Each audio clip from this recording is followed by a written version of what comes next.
welcome to another Ice Cream Sunday live. Obviously, my name is M, aka Hara, and today is a little bit different. As you can see, I am on camera. I don't even know why I'm doing it, but hey ho. And I will actually be joined by some very special guests later on. So I've got Davey Deathray. I have also got Shay Rance and Sipping Ice.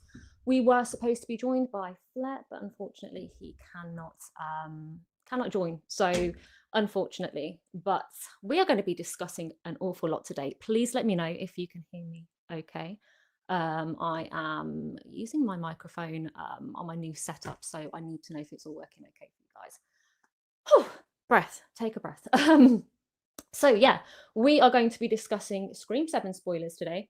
All about the movie, what we liked, what we didn't like, if our predictions were spot on or not. And it's just going to be a bit of a hangout with you guys and see if you enjoyed it, what your thoughts are. So yeah, we can talk free all you want about any spoiler. So let's have a look. Who is in the chat today? We have got Shot by Shot saying, "What's up, Screamers? What is going on? Thank you so much for joining." Shot by Shot will be joining me next week as well, so that is going to be a lot of fun. We also have Chris from Chris and Shell Talks Movies saying, "Morning M and guests." We have a Brimful of Asher saying, "Hey, thought I'd drop in for a bit to show some love." And Davey, my dude, I might drop in the Evil Dead chat later, but it's at 1 a.m, so there's a high chance I'll fall asleep. Yeah, I'm definitely going to be sleeping at that time as well. We have got Shell from Chris and Shell Talks Movies coming in saying, "Hello, everyone. Welcome in. Thank you so much for being here." What do we have? You're ready to party. I mean, I would love to party. But I don't think it would look quite right on my stream. I'm not gonna lie to you. We have I'll be right back saying hi M. Hi everyone. Welcome in. Thank you for being here. We've also got Barry from Wolfman Scott Nard saying, "What's this? You're not AI." I mean, that does depend because Stu didn't look AI in Scream 7, and yet there we go. Shay Rance saying, "Yo, what is up, Shay?" Face reveal, not quite. I have been on camera a couple of times. Thank you, Shell. You're always so lovely. Shot by Shot saying, "Nice background." Okay, so I'll let you in on a secret. This is all new today, which is actually why I wanted to go on camera to you guys, because I thought it looked so cool. I basically got my new desk, so I put it all together, and yeah. We see M in the flesh today. Yeah, you certainly do. We got Leanne saying, "Hey M, hey everyone. Welcome in, Leanne. Thank you so much for being here." We have also got Sipping Ice, who will be joining us saying, "Yo." NPC Timmy Boy saying, "Stu is alive." We will definitely see about that one. Who would like to be Ghostface in Scream 8? I'd like a fresh face again, but this time with the killers, I would like a little bit more time with them on stage rather than it be quite rushed, because that was a little bit off-putting for me, because I actually really, really like one of the killers in particular and would have loved to have seen her more. Yeah, Stu's definitely not alive in my opinion, but there we go. Pretty much confirmed that in the movie, but we will see what happens. I mentioned this a lot to you already, but give us Kirby as Ghostface. I don't know how I feel about Kirby being Ghostface. I really do love Kirby, but I'm not too sure if I would like to see her as Ghostface. She definitely could have it in her though.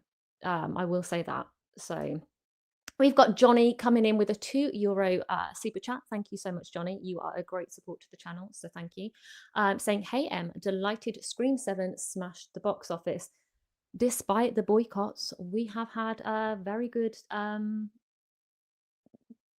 very good event at the box office. It's blown it out of the park, so I'm very happy to see that." We all know M wants Stu to be the killer in Scream. Of course, Barry, that is exactly what I want. You know me too well. Oh yeah, she loves Stu, always been a Stu truther. Fingers crossed he wasn't actually AI.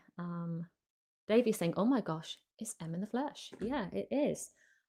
So yeah, I quickly wanted to come on before I get my guests on, because I just wanted to go over my predictions that I had and just see how right or wrong they were with you guys. I have actually like an idiot, lost my notebook, which had everything in on who I thought was going to die, who I thought was going to be Ghostface. So that's a little bit disappointing because I did actually genuinely want to go over all of that. But I will try and remember what I said. I mean, there's a whole prediction video, so you can go and watch it if you haven't already. But I did predict the killers. So apart from one, okay, I didn't predict Ben. Ben was not a killer. Ben was a very weird red herring that I didn't actually like. So there was this part in the movie where Tatum and him are sitting in his car, and it was very really cheesy, and I just couldn't buy into it. The AI in this movie is something that I really didn't enjoy. But it is what it is. But that part in particular was just so cheesy to me that I just like didn't like that. So yeah, I got Ben wrong. But I did get Jessica and Marco correct. And the reason that I was so set on that, first of all, I suspected Anna Camp as soon as they signed her on. Didn't know who her character was going to be, didn't know what part she was going to play. But yeah, there was just something, it was just quite obvious that she was going to be a killer. And then Marco, I got from the marketing. So it was all basically to do with the outfit that he was wearing was very obviously the psychiatric hospital uniform. And to me, that was very obvious, therefore, that he was going to be a killer just because they played it so much in the trailers that the psychiatric hospital was going to be this huge part of the movie, which it didn't really turn out to be. And to me, it was just so obvious because it indicated that somebody in the psychiatric hospital would have something to do with the Ghostface killings. So yeah, Marco was my other choice. Now we did have a third killer. I predicted there could be possibly more than that, but the rumors were that there were going to be 3, and there was this random dude called Carl. Yeah, literally not seen in any of the marketing. Pretty throwaway. You see him once very briefly before he's revealed as a killer, and it was just very weird to me that they did that. I would have liked to have seen somebody else coming in if they wanted 3 killers and being a little bit more involved within the story than what was there. So yeah, we'll go with that. It was odd, but I did get 2 of the 3 killers right. I predicted most of the deaths correctly, I think. I did say George was going to die, and he didn't die. Still think he should have, because he sounded a bit like a ponce, but excuse my language. That's actually offensive. I do apologize. But he was just very, very weird and didn't really. I feel like they were trying to go with, you know, how Sidney had that pep talk in Scream 2, where they were like, "Oh, you can do it, you're so good at what you do," and they tried to reverse that with the drama teacher being to Tatum like, "You're Sidney Prescott's daughter, you should have more of her." I can't remember exactly how they word it, but I'm going to call it umph. And it was just a bit weird. They could have utilized him a bit better. I did think he was going to be a red herring, and to some aspects maybe they did try and hint at that, but the new characters were quite throwaway, so there wasn't really too much that you could do in that aspect to make them a bit more obvious, because none of them really had that much time on screen, which in some ways I get, and in some ways I actually don't understand. Asher agree and say, yeah, the AI seemed way too polished too. It definitely did. We have Skittles saying, "Oh, cute, knew it." Thank you. And I'll be right back saying, I figured out the killers as soon as they appeared. It did seem very obvious, and it was one of those moments that I was a bit not shocked by who was under the mask. I did have Jessica confirmed before I went in, because I'd seen it on TikTok, but I had already predicted her way before that, so it wasn't a shock even when that happened. But she was brilliant, and actually she is in my top 5 killers, which is probably going to be a bit of a hot take. I don't think many people will actually put her very high, but I think her performance was incredible. She was very like, her psycho persona was just spot on, and I liked the motive. I know a lot of people have an issue with the motive. I loved it. Personally, I think it was great. We've been asking for something fresh for a very long time, not for the families, not the boyfriend, not any of that. And I think they delivered on that perfectly for um, what we've been asking for. So I was happy with that. Ash is saying, who do you feel was the most unexpected reveal in the franchise? I got to give it with Mrs. Loomis. Mrs. Loomis and Jill for me. I don't know what anybody else thinks, but they're my two that I was like, ooh. Mrs. Loomis, I did I watched Scream 2 when I was probably about 8. So when you're that young, it's not very shocking. Sorry, it is very shocking because you don't really figure it out. But when I was Scream 4 was the first movie I was old enough to go and watch in the cinema. So sorry, I'm a bit cold. Sorry. So if I sound like I'm shaking, it's because I'm cold.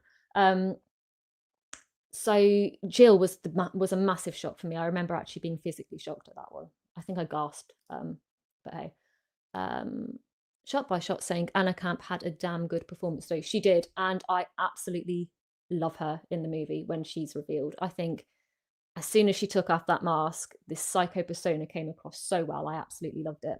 We've got Oracle coming in. Thank you for joining us, Oracle. I hope that you're well. Saying, I thought the movie was great up until the third act, but now I'm having second thoughts about it. The third act, but in a positive way.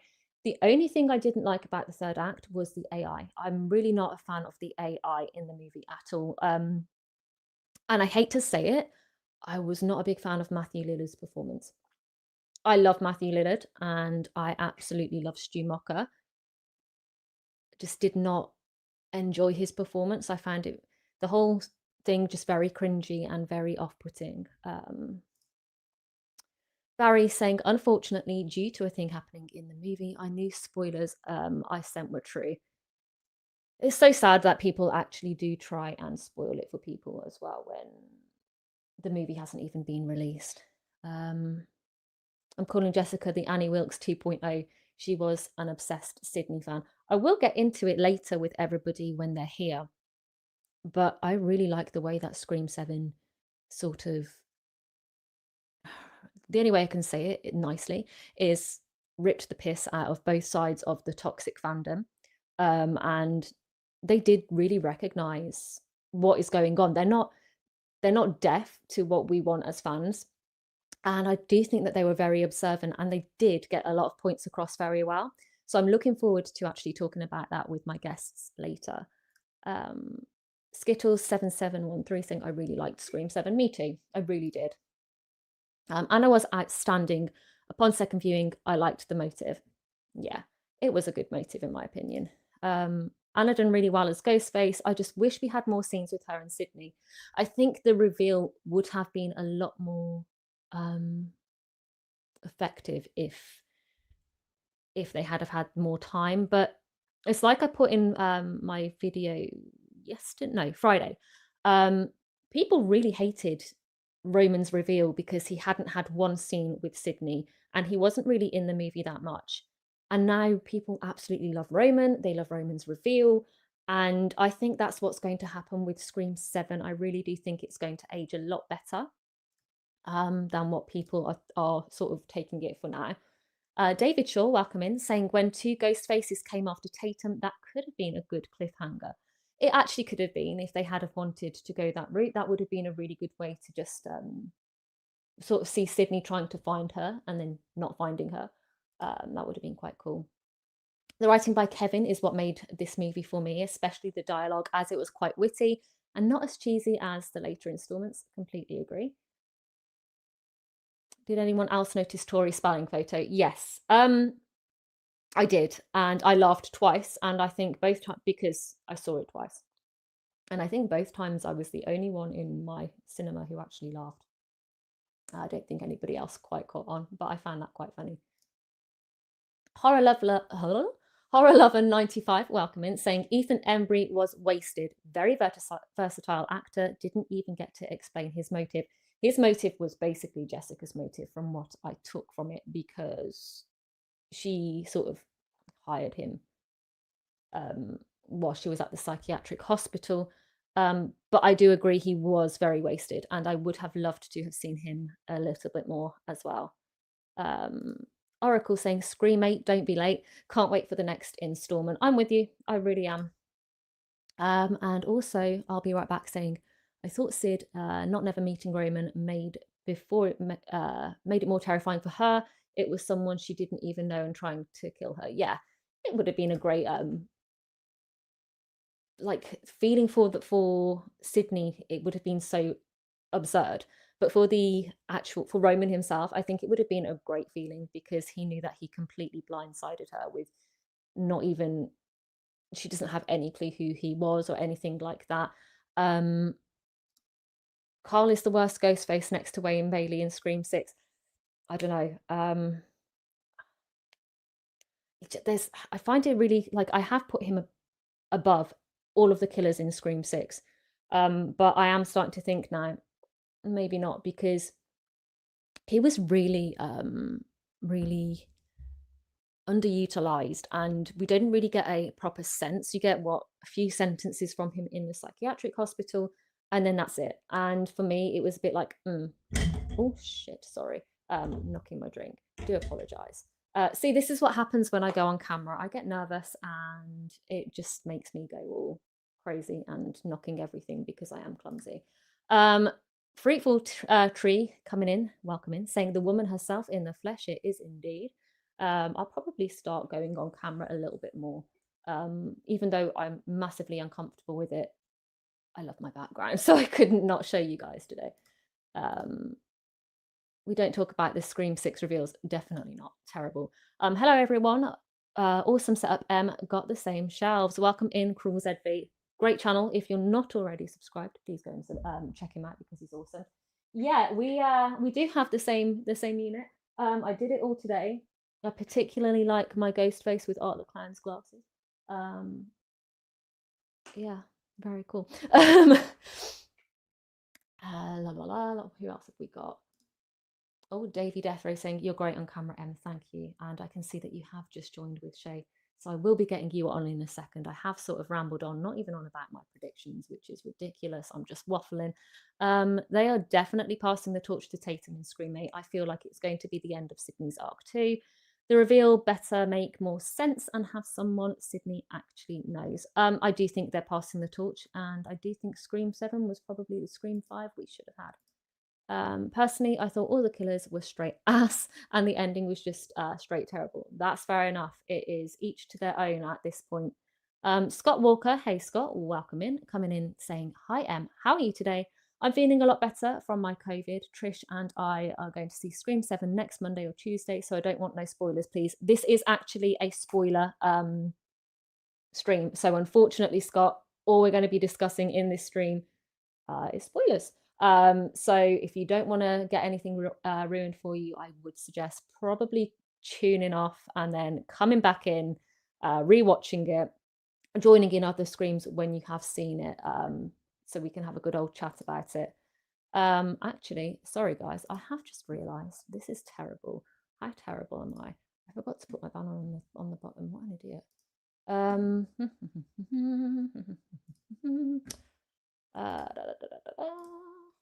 We've got At Me Bro saying Scream 8 opening scene is Gale's death. Chad and Mindy take her role. Tatum goes to prom, and Robbie Rivers being one of the killers is perfect. I thought Robbie would have been more of a red herring than what he was. Gale, I'm worried for her. I do think she might be coming to her last performance. I think an opening kill would probably suit her very well. But Mindy sort of coming in that role, it's quite obvious that is going to be something that they bring in. So that would not shock me if that is what happens. What are you thinking of Terrifier 4 being the last installment and getting some lore behind Art the Clown? Absolutely love it. I don't think it needs more than 4, and I can't wait to see what where he came from. I gave it like an 8 or a 7.5, really strong until the ending, but unfortunately some characters had really short screen time, which I really disliked because we don't get to spend time with them at all. I don't think Tatum's friends needed that screen time. To be honest, I don't really care about any of them because the story was basically around Tatum and Sidney. So it was kind of obvious they weren't going to develop too many characters because it was sort of more focused on those two characters as individuals, so there wasn't that time. And I think if they had have given more time to these characters, we would have had an even more imbalance between Sidney and Tatum, and I'm not okay with that. 97 million, oh, what a relief. I am trying to get it up. Saying RJ. I'm guessing that is what it's going for or is made. I'm not too sure. I haven't actually checked. I'm terrible. I also thought the movie looked really cheap. Oh, okay. Like it was made for a CW series. Okay, that's fair enough. I don't think it looked that cheap, but I think that it was trying to take aspects of Scream 3. So I just have one theory. I think the first time Sidney was doing the video call, I think that it's the real story because he's so scarred, and the other videos like him, I think clean shaved AI might be in a. I'm not going to say anything, Scott, because you do need to see the movie. I don't want to spoil anything for you. So I think it's best that you definitely see it as soon as you can, just so we can actually talk about it, because you're always full of really good theories. I think Ethan Embry, I don't know about anybody else. I thought he was funny. Sidney comes out, points a gun and shoots him in the head. The look on his face, what happens was comical. Yeah, it was. I actually really liked as well. I'm going to bring on my guests in a minute because I can see them just sitting there, and it must be terrible just having to listen to me waffle on. But I think that Mark Evans was a much better option than Mark Kincaid as well. Just very quickly, we do have Nightmare Files popping in saying, for me, it was just another Scream movie. At this point, it's all a cash grab. That is absolutely fair enough. It's one of those movies I think a lot of people are either going to love or they're either going to hate. So with that being said, I'm going to start bringing on my guests. First guest I am going to bring on, I have known since day one of my YouTube journey. He got me into it and encouraged me all the way. It is Shay Rance. How's it going, Shay? What's up? Thank you for having me. Yeah, I'm doing good. Thank you for being here. Very quickly, before I bring everybody else on, what are your thoughts on Scream 7? I really liked it. The only problem I had was the reveal, but besides from that, it was really, really good. And are you ready to talk spoilers and thoughts and theories on the next installment? Yeah. Perfect. Next, we are going to be bringing on a very, very smooth talker. He is my number one fan. I do get a bit scared that he's going to go all Jessica on my ass. It is Davey Defray. Welcome in. You okay? I'm doing great. How are you doing, Em? It's awesome to see you on the camera. I think it's great. Everyone in the chat, show Em some extra love because she's nervous, but I think sort of unnecessarily so. So I'll use my smooth talking to build up your confidence. How's that? Smooth operator. Yeah. See, I told you he's a smooth talker. He's got that silky smooth voice. I know Shal is going to definitely be excited to see you. Oh, excited in more ways than one. No, I'm just no, definitely. I think she will be. I'm not going to lie. What are your thoughts on Scream 7? I really like Scream 7. So I'll say this. I've seen it twice. I enjoyed it. I was completely engaged the first time through. Nothing really like knocked me off the height of it all, and then going to see it a second time, like I caught things that I missed the first time. The motivation for Jessica seemed way more obvious. I think if you can't figure out the motivation for Ethan Embry's character, then like I think you're being a little disingenuous. I think like they don't really need to say what the motivation is. We'll get into all that because I got my people have no problem with Stu having zero motivation at all, but Ethan Embry's character, oh my god. But yeah, and so anyways, we'll get into all of it. But I think this is a really good entry. I'm seeing some legitimate criticism out there, and I'm seeing a lot of people that just clearly didn't get the movie that they wanted, and they're lashing out and they're taking it personally.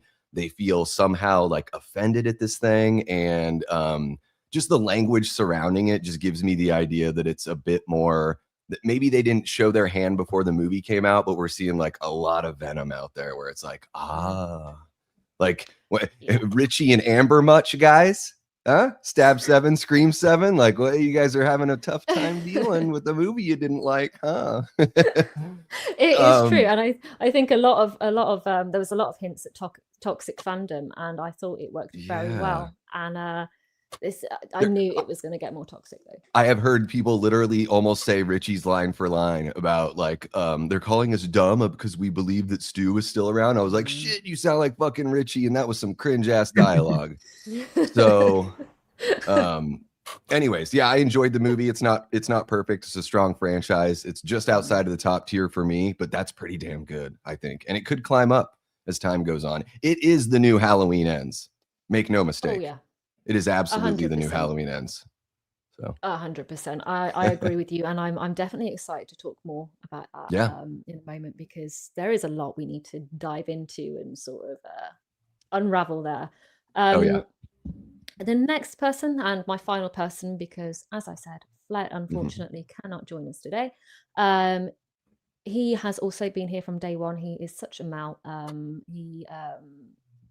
don't even know what to say about him other than He sucks. He does. He's terrible. I've only brought him on out of pity because he's just that bad.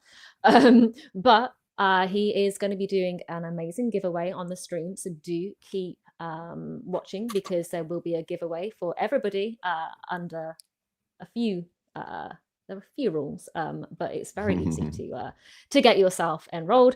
But yeah, it is Sippin' Ice. How you doing, Sippin'? Yeah, I hate that guy myself, dude. He's so annoying. Terrible do you know guy. what? It's because he copied Ice Sippin', and that's just for me. His whole flow. Yeah. It's not on. It's not on. But how you doing? I'm doing good. I appreciate you having me on. It's always a good time. No, thank you for being here. What are your thoughts on Scream 7? It's definitely a pretty banger. I ain't gonna lie to you. I see a lot of people dogging on it, like everybody else has been saying. Sadly, because it hits pretty hard. The ending, I didn't really care too much about. The reveals were okay. The motive, while it was kind of like a little bit similar to Scream 5, I like that it was still fresh because it was mainly focused on Sidney only. So I thought it was fresh because of that. And I did like what they did with Stu because, while it would be kind of cool to see him alive, I think that kind of stretches it a little too far on a franchise that kind of like bases itself on realism. Yeah, 100%. And this is my whole point on the, me, I've never been a fan of Stu being alive. And I look at it more in like a realistic way, I guess. We got, oh, damn. See, Sippin', you cannot go Dang it, dude. Sippin', saying, damn, y'all got the real. You got him, dude. I'll invite you on next time, I Sippin'. But yeah, I think there's a lot that we just need to really delve into and discuss because it's just mad. And you ready to talk some theories? You ready? You got this. You're not gonna run off or anything like that, Sippin'. Oh no, I promise. I'll try my best. Might not. I mean, I might because I'm scared, but I'll try my best. I promise. Oh, perfect. Thank you so much. Before we get into it, I'm just going to quickly just catch up with the chat. Sorry, guys, I might not get to go through every single chat just because there's usually quite a lot. But Shal saying, "OMG, my month is made." Em and Davey talking just to me. Swoon. We've got. There you go, Charlie's doing some very seductive moves for you. I think it's working for me too. I knew it. We've got Punch Time 579 coming in saying, what was Ethan Embry's motive and why did the boyfriend need to do the same threatening phrase in front of a green screen to test this deep fake possibility? Yeah. I really like the movie. Yeah, I agree with that whole Ben thing. It was ridiculous, and it's one of the moments that made me cringe the most in the movie. He did that really quick. I was like, I don't know anything about. I've never messed with deepfakes, but I'm like, man, that shit was quick that you did that. When did you film that, dude? Where's the green screen? Is green screen in the pizza shop? Like, what just happened? Bro bought like studio lights and everything. Like, you had to say like really terrible shit about your girlfriend's mom. Like, you couldn't have just like said anything just to test the thing. You could have been like, test. I'm Stu Macher, bro. Like, that wouldn't have been as realistic though. Like, you had to quote you the got to first threaten. movie. You got to threaten your sister's mom to make it realistic. And he had to pull out the buka. It was terrible. It really was. But I agree with what Nightmare Files here is saying. As a whole, there are no bad Scream movies, including Part 7. At the same time, there's only a few good Scream movies. Part 7 is not one of them. Okay. Again, it's not a bad movie, just another Scream. I respect it. Yeah. That is fair. Yeah, I think like I don't know, maybe I'm the only like there's something with me where I walk out of a movie and I need time. I have a really rough time walking out of a movie and being like, I know exactly how I feel about every damn thing. Like, God bless the people that can do that. I can't, like, I need to sit there and be like, you know, analyze it, maybe see it another time. And I know the way that I feel about this movie is going to change. I'm one of those people as I revisit pieces of art and I talk to people that disagree with me or agree with me. It helps me, you know, have a better perspective when I go back in and try to see things from a different, you know, point of view to make sure I'm not like missing something. I think Scream 7 is going to age really well.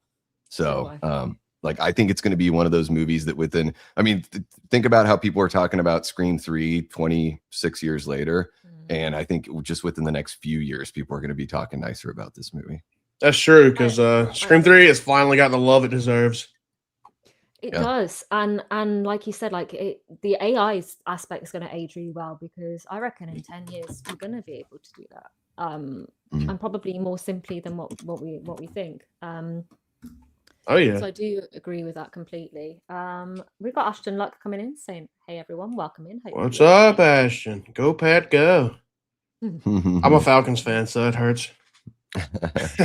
He's reminding me of the 2017 Super Bowl. Hurts in a deeper way for sipping. Yeah. And we got Linda saying, "Hey everyone, welcome Hey, in." Linda. What's up? Hope that you're well. Just gonna have a quick look, see what we've got, and then we have got Mike's Film Fix saying, "Oh, what's up, Davey, with a fresh stash, looking good." Bringing the beard back, though. Yeah. Let's go. Yeah, it's people were like hiding their children away from me in public, and I was like, dude, look at the list. Look at the names in the list. Those people all have clean shaven faces. That's the new pedo look, is the clean shaven face. So be more suspicious of those people. Clean. Us bearded, mustachioed people are not hanging out with those guys. Just look at the pictures. I did think that you were going for more of a Dewey look, if I'm perfectly honest. A Dewey look with but no Hitler hair like they did with the AI. Oh yeah, God, that was wrong. That was terrible. Yeah, I was like, I thought it was supposed to be Dewey because all this looks like is David Arquette. It doesn't look like it was on like he'd been taking crack or something. It was put the guy in hair and makeup for 5 minutes, please. Just 5 minutes. Just brush his hair back, do something. It's a deep fake, and Dewey never had My Chemical Romance hair. But all of a sudden, in the deep fake, he has My Chemical Romance hair. It was bad. It was bad. Ghost in the Dark Kill saying, "What's up? I love Scream 7. I went to the fan event. Back to watch Psycho Killer. Good. Oh yeah. I've not seen it yet. Yeah, good luck. I heard bad things about that one. Yeah. I still really want to watch it. It's not. Yeah, even I do too. We've also got Eli Cortez saying, "What's up, Eli? Welcome in, Eli. Eli is the best mod. We absolutely love him here. Eli's the goat." Just seeing if there's anybody new, and then we are going to start getting into everything. My Chunky Geordie, aka Gina, welcome in. Yeah. Speaking of another goat, sharing links left, right, and center. Talking Star Wars coming in saying, "I don't know if anyone knows, but Ethan Embry originally auditioned for Scream 1996 as Stu or Randy. Wes said he wasn't ready back then." Yeah, that's why I'm shocked that he wasn't in it more. He would have had a good. I can see him as a Randy because he had that nerdy thing going around the same time. I could totally see that. Yeah, I agree. I do agree with that. But yeah, so okay, guys. So let's get into it. It's been a bit of a mad weekend, I think. There's definitely been a lot of. First of all, I'm just going to talk about the negatives because it's what I really want to dive into right now. There has been a lot of negatives by not only critics on Rotten Tomatoes, but also fans, some YouTubers. I think there's a lot of people who genuinely aren't getting the point of Scream 7. What are your guys' sort of thoughts on the negativity here? Do you think it's deserved, or do you think that it is a bit too much? It's too much. Yeah, it is too much. Yeah. Like from the second those first like reviews dropped on like Rotten Tomatoes and stuff, for one, the grammar was worse than me. While I'm like I've been 30 shots deep and could type better than that. They couldn't spell the word "the" correctly. Yeah. Yeah, and like I get some obvious criticism because even I really enjoyed the movie, realized there are flaws about it, but I think a lot of it was just a little just too much hatred on it. You know, I don't think it warranted really just going after it like that. You know what I mean? Yeah. Oh, completely. I'm completely with you, Davey. What are you? I'm guessing you're very similar on with how I feel about it, and yeah, I mean, yeah, I've got got a lot to say. Of course, there's like, you know, I don't know of any movies that are really perfect. Oh. You know, I mean, like, I think for me, like Jaws is as close as it gets to a perfect movie. My You know, internet's perfect. gone. When we say perfect movie, when we talk about art, we're kind of saying like it fits all of my sensibilities perfectly. We're not literally saying it's a perfect movie, you know?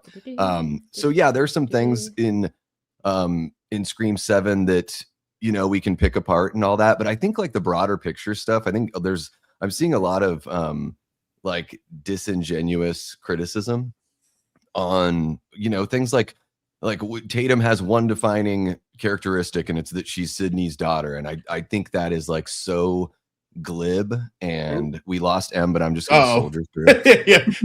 Yeah. She'll be back. But you know, I think when you're saying stuff like that, it's like sometimes people, and a lot of people do this, they usually reserve this for stuff like politics because they don't want to admit the truth, because it's easier to just kind of live in the bubble that they're living in and not really acknowledge that other like options and stuff exist. But I'm just seeing so much like willful misunderstanding of what's going on. It's like they don't want to see it. They know it's there and they're like, nope. It's like when you try to get your cat's attention and it looks everywhere else, like, oh, what's going on? And you know, when you say that Tatum has one defining characteristic and it's that she's Sidney Prescott's daughter, like, I don't think that you're giving the movie a fair shake. I think you've already decided that you don't like this, and you've made some decisions. She's a 17-year-old girl. When you're 17, you're trying to figure out who the fuck you are, and you're going to be doing it for about 15 years. Hate to break it to all the kids out there. But not only that, she's being told what she should be and what she shouldn't be by just about everyone in her life, except for like her few friends. You know, all the adults are like, you're this, you're that. Like, you should be this, you should be that, you shouldn't do that. And so she's got this push-pull thing. And I think that, like, you know, you could say the same thing about so many characters. Like, what is Sam's defining characteristic? She's Billy Loomis's daughter. You could say the same thing. She has more defining characteristics, but I could whittle it down to just that if I want to be a dick about it. What's Tara's defining characteristic? Bitching all the time. Like, 2 movies of straight bitching. So, you know, I think there's a lot of like glib kind of nature going on with that. Again, with the reveal, Mindy lays out the whole reveal. So if you're confused as to what Jessica's motive is, like, Mindy calls it. So, and I didn't catch that really until I watched the movie a second time, because I didn't necessarily remember every single word she said on the first viewing by the end of the movie. When I watched it the second time and that scene came up, I'm like, oh, there it is. It's like, that is exactly it. And then Jessica kind of touches on it, but doesn't dive all the way in. You know, Jessica needs somebody so she can feel justified in her own psychosis. And so if she doesn't have somebody that she can look up to as somebody that a woman that kills bad guys, then she is crazy because she killed a bad guy and doesn't have anyone that can, you know, justify that for her. As far as Ethan Embry's motivation, we lost M again, but I'm going to keep on going. I think Ethan Embry's motivation is pussy. If I can be so. I mean, you know what I mean? Like, he's a homely, past middle-aged guy that works as an orderly at a psychiatric hospital, and a woman that's a good-looking, you know, woman that's around his age, you know, basically seduces him to bring him in on this thing. And also, and not only that, I think that he is a Stu cultist. Like, he says that Stu isn't alive. He's like, well, in spirit, maybe. So he's taking inspiration from Stu as well. So there's a lot of people are like, I just don't know what the motive was. And it's like, sure you don't. Like, go ahead and act like you don't understand so you can hate it. Which is not a good reason to hate something if you don't understand it. That's exactly. You know, So I'm just seeing a lot of like, I think a lot of people, they didn't get Stu back. Their feelings are hurt, or they didn't get Stu back the way that they wanted to. Their feelings are hurt and they're lashing out. Yeah, I'm Yeah. sorry guys, my internet is clearly being a bit of a dick. You're cool. We got So- you. Man. Yeah. We got you. So thanks for that. But yeah, no, from what I heard, Davey, you're completely right, especially about the whole Tatum thing. Like you said, you could literally say the same thing about all of the characters in Scream 5 and 6. Yeah. Well, you could say even the same thing about Scream Sidney in the first movie. What's her Yeah. defining characteristic? Yeah. Her mom got killed and now she's a target. That's the defining Exactly that. characteristic Yeah. of Sidney in the first movie. Oh, what else 100%. is there? And I So really like what Barry's saying here. I guarantee nobody can tell us what Yeah. Stu's motive was. Oh, It yeah, wasn't no. peer pressure. No, it wasn't. Yeah. That was an excuse, No motive. not a motive. Yeah. He'd never got a chance to tell us his motive. Nobody complains about that. And Oh, yeah. everybody still loves him. Which I love him, but I don't get the whole obsession with Yeah. with that character. Like I It- love it- him, but the- it's mad. I know what it is, Em. People really love Matthew Lillard as a person, and so do Yeah. I. That doesn't mean that he needs to just be in these movies in perpetuity, regardless of it making sense for the story, because we like the actor. It's like that's a pretty silly reason to just want a character to keep on coming back in a movie. And yeah, Stu doesn't have a motive. He was just like, he thought it would be fun. He was basically seduced by Billy to be brought in as the other guy, right? I mean, it's because he thought that Billy had no motive too. The moment in the first Scream when Billy puts it out there that like your mom was fucking my dad and that's why my mom left, that's a surprise to Stu. So Stu thought they were both just like random Doing- chaos. yeah. Just murder Doing some it for the friends love and- of the game. Yeah. Yep. And hey, Barry, what's happening, Bear? Oh, Barry doesn't like it when I call him Bear. I don't know. Oh, wow. But it's Wow. BAR Bear, it's not. I'm not like, hey, what's up, my bear? Bear. All right, now he's Imagine. blocking me on all social media. Most likely. I think that mustache definitely doesn't help either, does it? So Oh yeah, You you, can't. yeah, I had to go after that again. All I right, know, all I'm right. Fair terrible. game, fair I mean, game. Kyle's not here for me to pick on, so I've got I know I said I wouldn't do you, but Yeah, I've that's already okay. sort of slated sipping. Shay's can't slate Shay. Yeah, I like yeah, I yeah, like but Shay like, too much. but like, Sibben's a really easy target though. Yeah. I mean, I get on him a lot, dude. I'm used to being verbally abused by women, so I feel comfortable with it. Oh, I'll stop now because that's made me feel bad. But yeah, and I think that a lot of people have completely misunderstood the motive. Some people didn't even, excuse my language, even listen to it because they're like, "There's no motive." Mm. There is. The house was burnt down for no reason. No, it wasn't. It's mentioned in the motive why the Yeah. house is burnt down. Mhm. The flipping Jessica wanted a new final girl and a new house to have everything set in. Hence the burning down of the Mocha house. And there's big Mm. YouTubers putting out, "Oh, there's no like, Mhm. there's literally no motive to this movie." I'm like, dude, like, watch the movie again Mhm. because guaranteed you will hear the damn motive. I think people are just too pissed off about it. Oh yeah, 100%. it's- I think the it's Stu not being been- alive has done it. Mm. It's been that, and then it's also been like I've seen people who have made like 10 billion Scream 7 videos. The second the movie comes out, they don't like it. The first thing they're going to start posting is just stuff about politics immediately afterwards. Mm. So, yeah. why did you like the movie, guys? Tell me now. Well, yeah, and I think too, it's one of those things where like I can't stand in modern filmmaking or just modern storytelling where they just hit you in the face with everything and like tell you exactly what the point of their story is and what their like lesson is that they want to teach you. Like, Yeah. and so Scream 7 didn't exactly bash you over the face with all of these things, and that's why people are acting like it was never woven into the plot. You know, or they don't even want to do any critical thinking. Like film is literature, and what we do a lot with literature when we are in school or whatever, or maybe you're passionate about it and you want to learn about, analyzing literature and stuff like that. You sit there and you dissect things, you go through the themes, you got to dive a little bit deeper. And it's like, even if they didn't tell you exactly why they burned down the Stu Macher house, it's like, well, they wanted to kick something off with a bang. They wanted Sidney to know it wasn't just somebody with a prank call calling her. So once Sidney hops off the phone and everyone else knows that these murders happen in Woodsboro, that kind of like literally lights a fire under everyone's ass a little bit.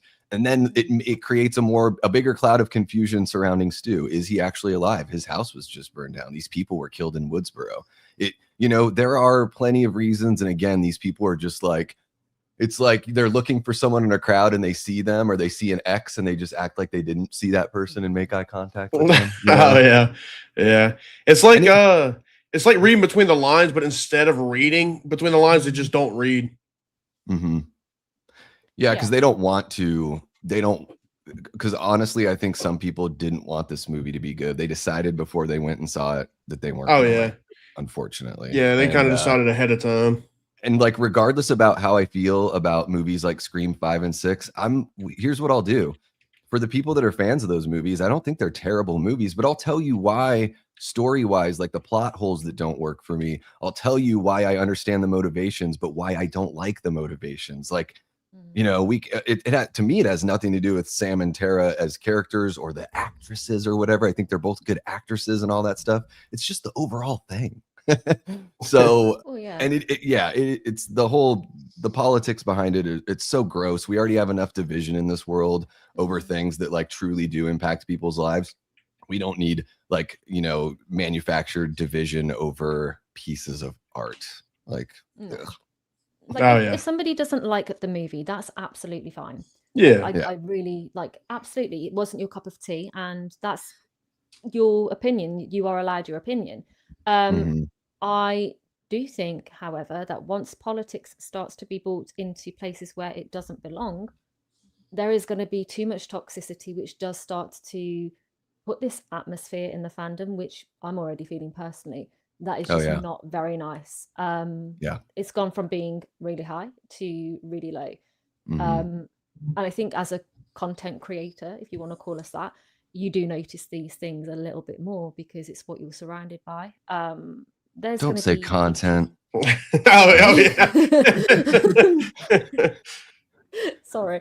But there, there will be YouTubers that I like that don't like the movie. Absolutely fine.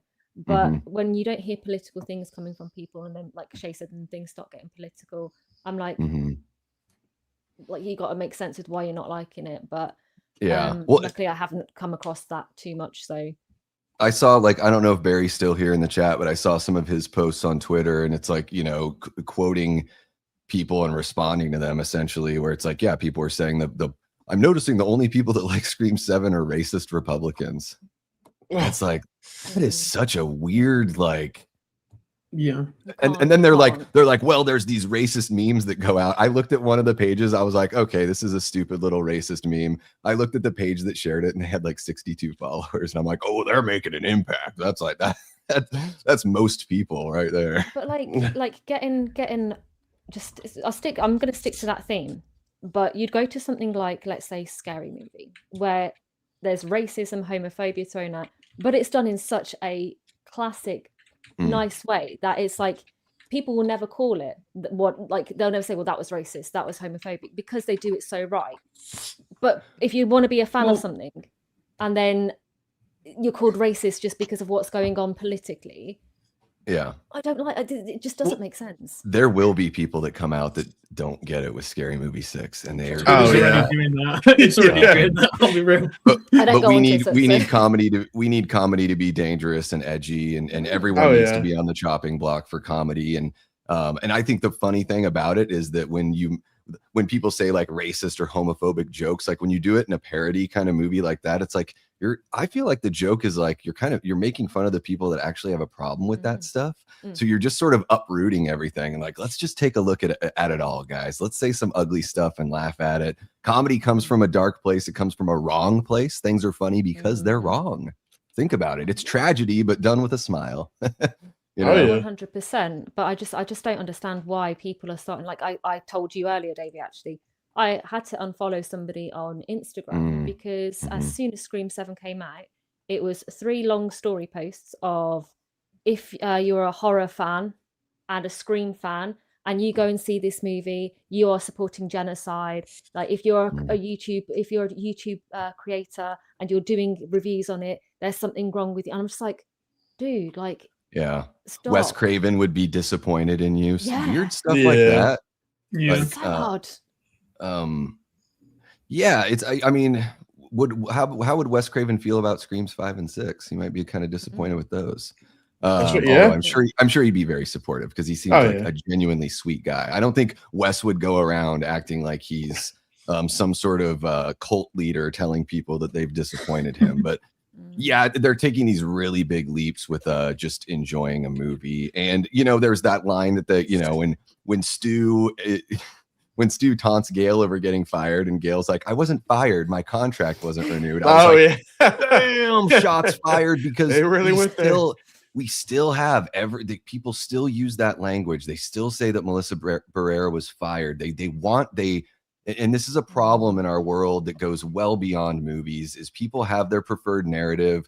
They will change the fucking meaning of words. They will ignore that words have definitions just to suit their own agenda and what they want to believe is true, because we have a tough time in this world being honest with ourselves and being honest with others, and acknowledging that sometimes the truth isn't what we want, but it's just the fucking truth. And it sucks that Melissa didn't get to come back. I think she's still going to come back to the franchise. Her contract was up, though. Soft firing. They didn't bring her back. Soft firing.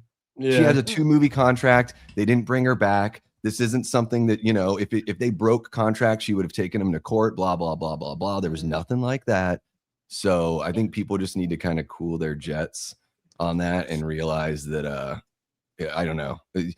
Every job I've ever had, I have to sign a piece of paper that says that I'm not going to say this or do that. And I mean, she was actually in an interview recently where she said, I was contracted for 2 movies. I did my 2 movies. I sent that to Horror, I think, on Instagram. Like, she said that literally like this week. Yeah. Yeah. So she wasn't. Yeah. It can still suck, but it doesn't have to be. It is not what everyone's painting it to be, unfortunately. So it's the whole thing's just bizarre. The politics of it. Is. And I just don't think politics belongs in movies or shows or entertainment at all. And it needs to. And that's one thing I like about Scream 7 is it does seem to just not give a crap about that, and it will just dive into everything. And I like that. Big thanks. And shine a light on the toxicity, which I like that anyway.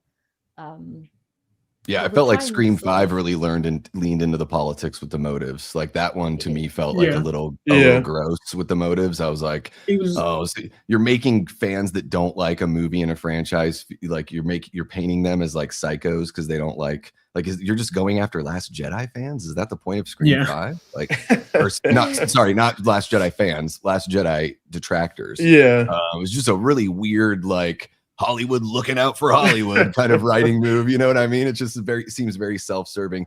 And meanwhile, people are ripping on this movie for the fact that Melissa isn't here. By the way, she's a fantastic actress, and holy shit, she is hot as hell. So I'd watch her in anything. Love those eyebrows, Melissa. Just get her in a tank top, and I am there.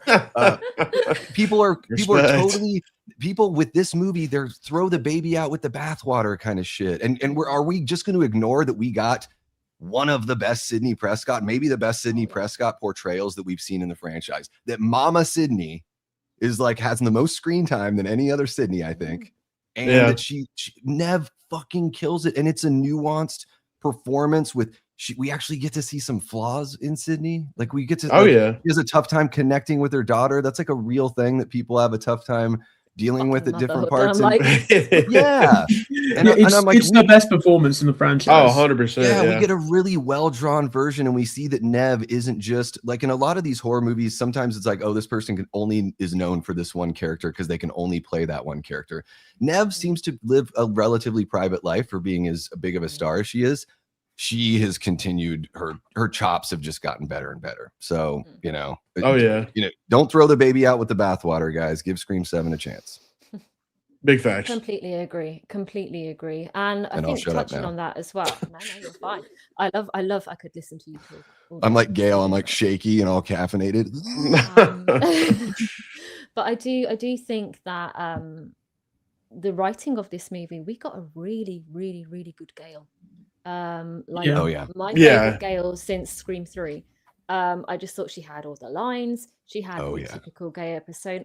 as soon as flipping Robbie with a son, she's like, "Fuck the fuck off," and I'm like, "Yes, like, Yeah, that that's was what we perfect. need." Oh yeah, Just and brilliant. I think she was the Gale that we should have had in Scream 6. Personally, Mm. like she had just lost Dewey, but then in the following film, she's just like with another guy and like wrote a book about it again. It's like, dude, she just went backwards. And She's it's like banging some underwear model that's 20 years younger than her. some like Calvin Klein I model miss guy. Dewey. And just trying to profit on it again. And it's like, it's nice to see in Scream 7 she's finally like mentioning Dewey and stuff like that too. So I enjoyed that. Mm-hmm. Yeah, I agree. I can see some people in the comments are disagreeing with what we're saying about, Neve and Gale, and that's absolutely fine. Like these things are there for people to think differently, and it does support the fact that there is not a bad Scream movie. Because people are going to enjoy certain parts of Scream movies, and the same thing I enjoy is going to be something Davey or Shay or Sippin doesn't enjoy. Like, I can't stand the AI aspect, but some people absolutely loved it. And I appreciate that, but I personally think Gale was great, and I'm really happy we got Mark Evans. Him and Sidney really balanced really well. Yeah. I was surprised how much I like Joel McHale in this movie too. Yep. Like I was worried like he was gonna be like in the movie for like all of 5 minutes and like he's just gonna be like okay, just there to be there, And I really like the chemistry between him and Neve Campbell. Mm-hmm. Yeah, it was great. It was great. I also liked that, Mark's character was like truthful to Sidney, like, well, that was on you. Like when Tatum walks in with the jacket. That was on you. Yeah. And it's hold her accountable. Exactly, and she needs that because she's been that victim. She's probably, there's probably quite a lot that goes on in her head. She needs somebody to ground her and be like, you're not always a victim, like because she's wearing your coat. Yeah, doesn't make you a victim for that.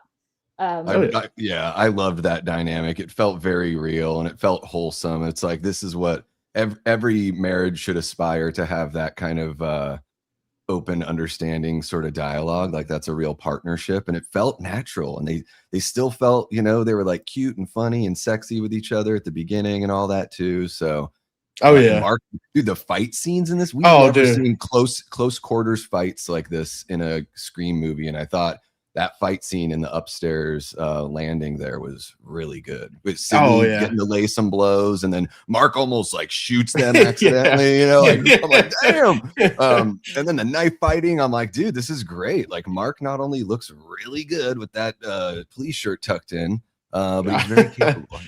Oh yeah, that whole like sequence was phenomenal. Yeah. I love that whole sequence because like how it carried out into the front yard with the mailbox and stuff, and like. Yeah.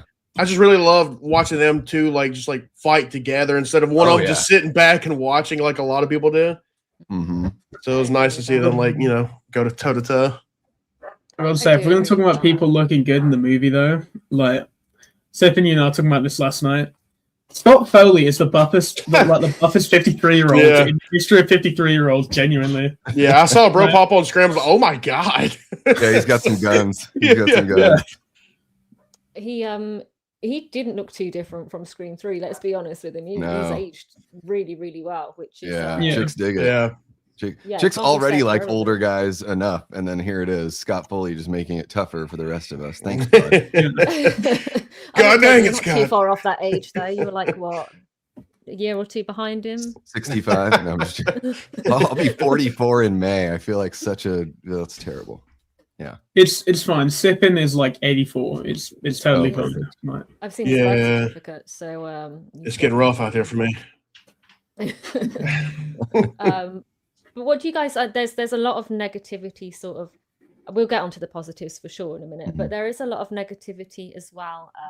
Sort of on the lack of development on new characters. I don't personally have a problem with that. Do you think that these new characters should have been developed a bit more? And if they were, do you think that would have made for a better story? I mean, I would have liked it a little bit, but like you, I don't think they needed it because, like you said, I do agree that it's really more of Sidney and Tatum's story than anybody else's. And if you gave too much to them, then it would have lacked in Sidney and Tatum's, story. So, one of them has to, it's like a give and take. I don't think they even really need development. I just think some of them shouldn't have survived. Like, at least the boyfriend. It would have been cool to actually have a boyfriend survive one Scream movie for once. Just once. Besides, like, boyfriend across the street or whatever from 6. Oh yeah, He was more of a stalker anyway. I ain't counting him. he's out there somewhere. Yeah, I would have liked a little bit more with them. I would have liked a couple of them to survive into the the meaty part of the third act, just so it keeps a red herring there, and by the time people have been eliminated, you're sort of like, okay, well, who's left? And it's like a little bit easier to even I already figured Anna Camp was the killer because everyone was saying that like for months. Everyone's been guessing that because they hire this ringer and they don't name her in the IMDb, and it's just sort of obvious. And then Ethan Embry, once he pops up, I had predicted that somebody. I figured he's going to play the orderly. He's going to let somebody out of the hospital. I don't know if it's going to be Stu or somebody else, but I knew he was going to play some part in basically letting somebody out. That was my prediction for his character. So I was kind of going into it, figured he'd have something to do with the Ghostface of it all. But I wanted some red herrings there. And it would have been cool. Sidney had some people that she carried over into Scream 2. If we really are going to, turn this into the Tatum show, it would have been cool if she had a couple, one or two friends that could have made it, through or something like that. But I mean, I think whatever. that her Mindy and Chad are gonna get really close though. And I think that they're going to develop this friendship that's going to sort of extend. Same with Gale and Sidney. I really like that Sidney at the end was like, you have always had my back. And yes, like she's been an absolute bitch to Sidney. But when you look at it, she has been there every step of the way. Like Scream 1, she literally saved her. Scream 2, she literally was there right at the end and helped her like kill everybody. And it was, she has been there. So I quite liked that. And I think that, I know Shell in the comments really wanted Sidney to have that one friend throughout the movie who she could rely on. And I didn't even think, Gale. And actually, she did get it because she did get that when you see the three of them walking off at the end, it's sort of like this they're definitely setting up for this new era of characters. And I think that actually Mindy and Chad, they're going to be in it a lot more than what I ever expected they would be. And I think they're going to be, they're going to sort of like Tatum, Mindy and Chad. It's going to be like Sidney, Dewey and Gale in that respect. I liked how they did Mindy and Chad in this movie. I thought it was good. Like Mindy was a lot more like, I found her, she was kind of insufferable in 6, and I liked her a lot more in this one. Chad's always been like, so naturally charming. So love Chad. But yeah, I really dug all that. I think Gale had one of the best scenes. Like that, all that stuff that happens in the newsroom is like, those are really good, like Gale moments. We haven't really gotten like a really strong Gale moments since, I don't know, 2 is maybe like 2 or 3, I think, are the other stronger ones that really stand out. I mean, I like the character. I'm just trying to think of really great moments. I would have liked her in the third act. I mean, there's only 3 places in this town that she knows about. She could have like gone looking for Sidney. Yeah, I check the bar, check the coffee shop, and then maybe go to her house. And, something like that. It would have been kind of cool if Mindy, Chad, and Gale showed up at some point in that third act. But yeah. Or is Gale in on the whole thing? One thing that didn't make sense to me the second time around is when Ethan Embry is like, well, what do you think, Stu? And that gate, the fence gate opens. So it opens outward into the alley. And then Ghostface is standing way back there. Ghostface did not open that door. So a stagehand could have done it just for the visual storytelling of it all. Or there could be another Ghostface, another somebody that was working in the background. Oh yeah, very true. It didn't occur to me. Don't start that, because people are going to be like, "It's Stu." It's not Stu. People are already in my stream yesterday. A lot of people were like, "Do you think they're going to like tease it again into 8?" And I'm like, I hope not. I think Kevin Williamson was pretty cut and dry that Stu is dead. And I was like, and now the Stu thing, I was like, it didn't seem desperate and pathetic before. Now, like, if we keep the Stu train going for is he going to come back and Scream 8? Like, I think that's desperate. I think it's pathetic. I think it's just people that want to see Matthew Lillard. They don't really care about Stu. They want Matthew Lillard. Like, that's what it's about. Yeah. If they went back on that, it would ruin it. But I do think that if they went back on that now, the next movie would get more hate than this one's got, because it's like, well, okay, now you're just reversing it because you didn't like the criticism and the Yeah. fact that people were so annoyed with you. Just to let you know, guys, there's 50 of you in here, which is the most I've ever had. Holy shit. Let's go. 52. So thank you for joining. Please check out my my wonderful guests' channels. Show them some love. If you're not already subscribed, please subscribe and hit that like button, share to everybody, and let's get this Scream conversation even more in depth. So we've talked a lot about the negatives. What did you absolutely love about this movie that you thought was not going to be even in Scream 7, or that you just didn't expect to be in it as much, or just something that truly got you? One thing that stood out for me was kind of goes into how you were talking about Gale earlier. Was like all the points that it was kind of like leading into Scream 1 a little bit, like when Tatum, her boyfriend Ben snuck into the window like Billy did in the original movie. And then so is that, but then like Robbie Rivers basically being like the mirror opposite of what Gale used to be. Like he is like now what Gale used to be, because and when Scream 1 ended, Gale did the reporting, and then when Scream 7 ended, Robbie's doing the reporting, and he was like the one where he's like all he cares about is the views and everything like that. So I kind of like the the play talking about look at everything's changed, and throwing back to the the OG. That's fair. What about you, Shay? Biggest surprise for me was definitely Mrs. Loomis showing up right at the end. The AI Mrs. Loomis. I did not expect that. I was really hoping for Jill, but sadly not. But I also was kind of hoping for Billy, because at the end of the day, was he overused in the last two movies? Friggin' definitely, but still, he's to me, when I think of Scream and I think of Billy, I think of Sidney. I don't think of Sam when I think of Billy. Like, to me, Billy is much more of a Sidney character than anything. Yeah, I agree with that. Davey? Yeah, I think the big things that stand out to me, like I really like the creative kills. We've seen a lot of like run-of-the-mill stabbings in these movies, and we still get those for sure. But I like the beer tap kill. Maybe it looked a little goofy once the beer starts coming out of the mouth. A little bit of that CG could have been a little bit better, but I like where they're going with it. McKenna Grace getting gutted on the stage was it looked a little. There was one shot where the camera's like in the crowd or in the seats looking, and Ghostface is just like doing this thing, and it looked a little silly, but that's just one shot. But like actual like the guts spilling on the floor, like I dug all that. Literally shooting someone's face off. I thought that was pretty wild. So I'm glad that we got some creative kills. And you know what? One thing that I've wanted from this franchise for a while, we finally got, is I wanted the Agents of Chaos killers.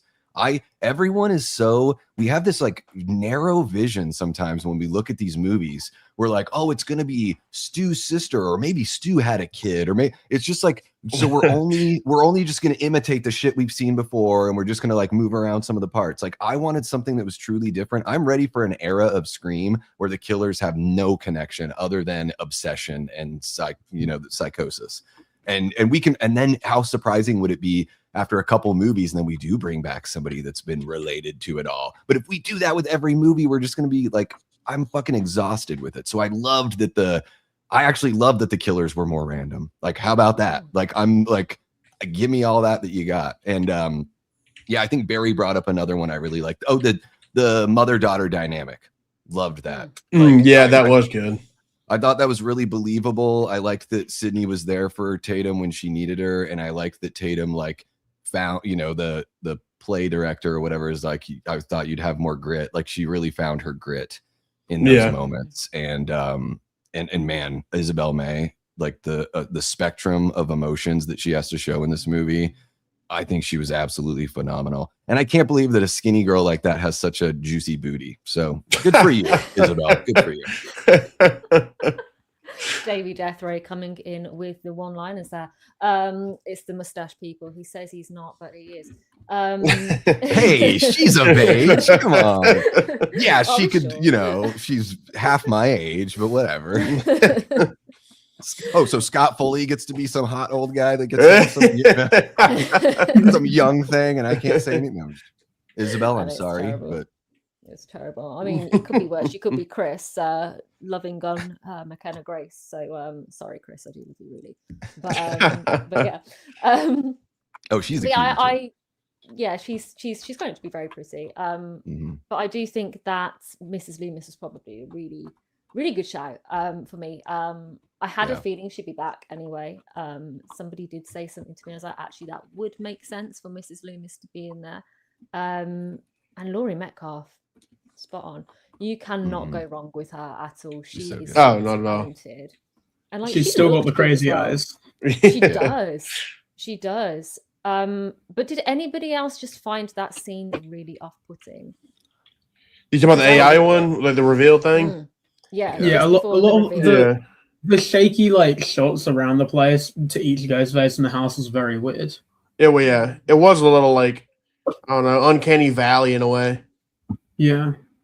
I was hoping it just would look like, to me, the AI looked too clean. It just looked really like sterilized. You know, there's something to like it, like that's not how AI looks. So I wanted it to look a little rougher, you know.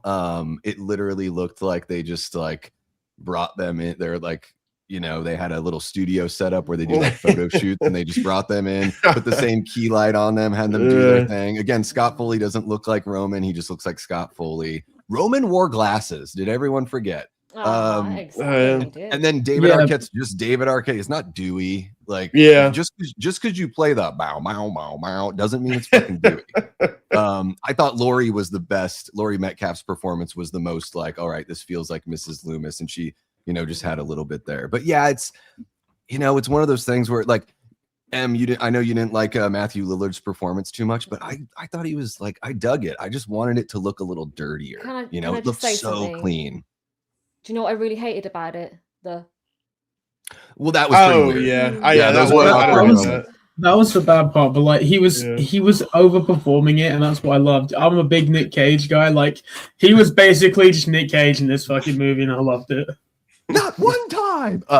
It would have been funny. It would have been hilarious if at some point Stu was like, "Now, how do I turn this thing?" And you get like the up the nose shot. But yeah, maybe somebody needed to tell Kevin, like, "Hey, dude, we don't. That doesn't need to be the pushing of the button doesn't need to be in the script, or maybe we can edit around that, or you could just go to static or something, or whatever." Like, or don't just get me wrong. Like, he's a great actor, and I love him, but I just find it too. I don't know, that maybe I'll grow to love it, but for me, it was, I cringed every single time. And I was just, if I'm cringing, it's because it's bad. For me. I will say one of the only things about the Matthew Lillard thing that I didn't enjoy, because I love seeing Matthew Lillard anytime he's on the screen, I'm happy. But I didn't like how it took away from Roger L. Jackson a lot, because like he only had a couple lines in this whole entire movie because of that. And, you know, to me, he is the voice of Ghostface. And so, like, I need more of him. That's a good point. Yes. I liked his, that must have been him in the opening doing the silly one, too, right? Yeah. It just sounded like him doing a different, I love his little, like, Krusty the Clown laugh, like, I'm going to have to kill you. Like, I thought that was great. So, that one call, the call that he had was awesome. I love that the very first thing he says is, "You're going to die tonight." Oh, he yeah. just starts with that. He isn't like, "Hello, Madison." He's just like, "You're gonna die tonight, bitch." You know? Yeah. No, none of the foreplay like it normally is. He's just straight to it. Yeah, and I thought it was funny too. And she's like, "Who is this?" And he's like, "The person that's gonna kill you." I'm like, "Oh, duh." No, it was very good. And like Linda's saying here, I've seen a lot of people saying they did not like the fast pace, but I actually genuinely really enjoyed that as well. We've also got Paula coming in. Hi, Paula. What's up, Paula? I dug the pacing too. I felt like half of them, like, there was so much tension, and that all of that, like, once everything happens at the bar to like the end of the movie, I really liked all that like chasing and tension that they had going on there. Oh yeah. And you know, granted, yeah, Tatum could have had a buddy with her throughout that whole thing. You know, I can imagine her with another one of the characters in the cafe, and they would still have to hide in the office, and then maybe they come out to fight that Ghostface or whatever, but the second Ghostface shows up and they're at a disadvantage again. You know, I could have seen that happening, but I dug the pursuit. And I will say this, I think this Ghostface was one of the most intimidating Ghostfaces I've ever seen. Oh, 100%. The whole time I'm watching Ghostface during the pursuit, I'm like, because they dangle Stu out there. I was like, he's probably not, but maybe it is. And as he's walking through the streets, I'm just sort of imagining, like, what if this is the killer from one of the killers from the original movie? It just seemed to have, like, there was a presence there. Felt a very Michael Myers to me, that kind of presence that Ghostface had in this movie. And maybe some of that is the cinematography as well. I think the movie was shot really well. And I think Kevin directed the hell out of this thing because the director's main job is performance. You know, you're trying to make sure you're getting the right performances from your actors. And I think everyone did such a good job in this movie. So I think Kevin did his job, you know, absolutely. And then some. Like, for a guy that hasn't directed a movie in 26 years, like, fucking killed it. Oh yeah, 100%. And I was gonna say, you know, speaking on like the Ghostface's presence and everything like that too. Just he seemed very brutal in this one too. Like, he was picking people up, slamming them against stuff, sliding them across tables or whatever. Like, he was hurting people before he even killed him. Yeah, he was slamming people around. I thought it was crazy. Yeah, sliding Chloe on the bar it's like hilarious and awesome. It's like something you see out of an old Western movie or something like that. And it's like an accidental kill. Like, she just fell on a piece of glass, and he's just like, yeah, because I don't even think he knew that, like, she was dead yet. Because he hopped up on the bar and looked down at her. She was, oh dang, oh he's like lucked out with that one. Sorry, guys. I was just checking something on my phone. I do apologize. It's very, very rude. But it was actually for a reason.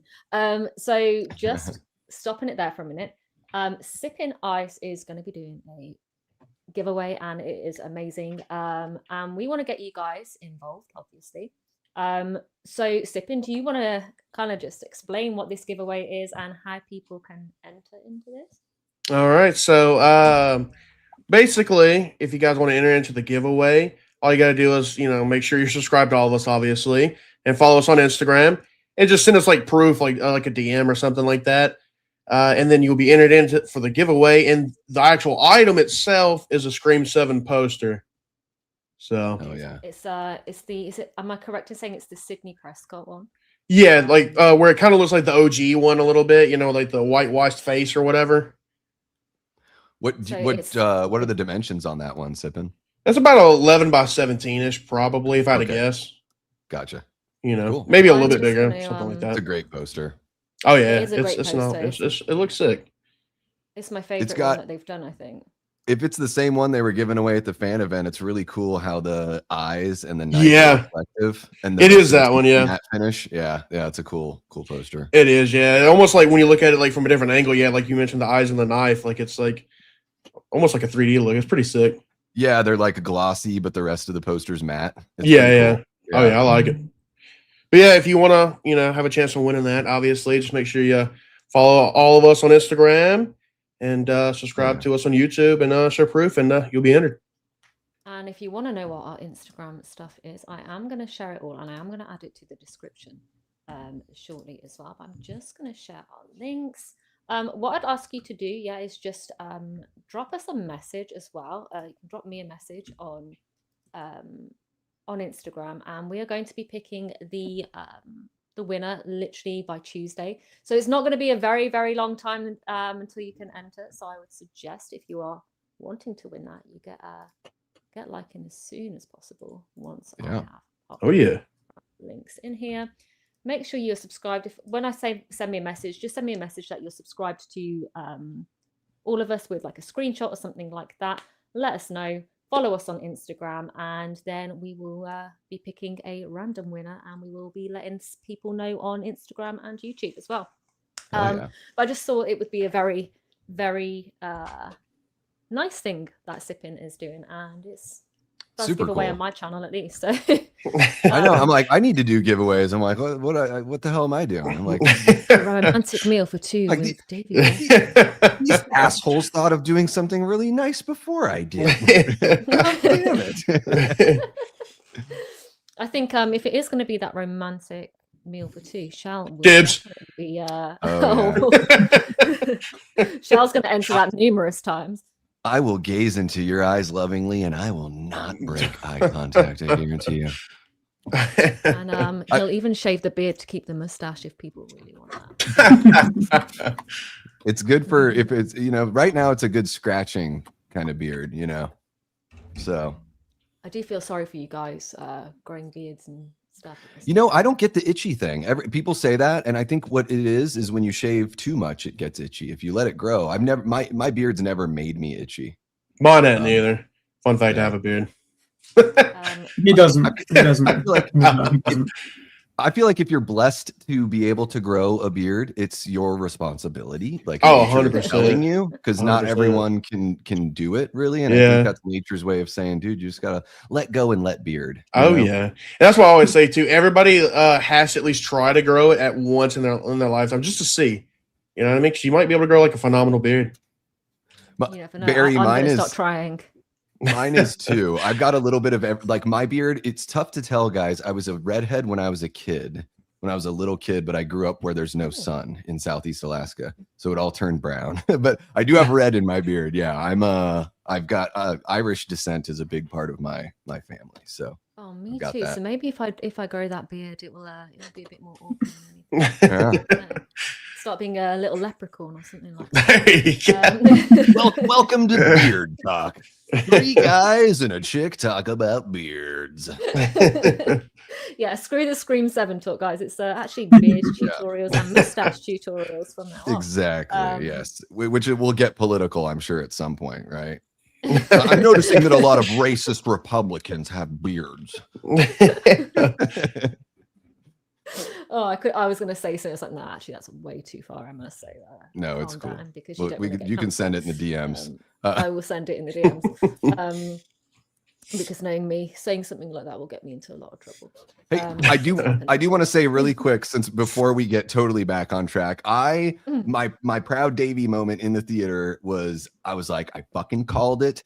I knew that the Ghostface sneaking up behind the girlfriend at the beginning was the boyfriend playing a trick. Like after seeing that trailer, and I made a video about it, and I was like, and that's the real Ghostface that they think is the animatronic, and blah blah blah blah. I was like, oh, that's so cool, and what a cool Michael Myers moment with him coming out of the shadow and then going back. Oh yeah, we also got that with the plastic when Mark is in the addition that's being built. You know, the Ghostface just materializes behind the plastic.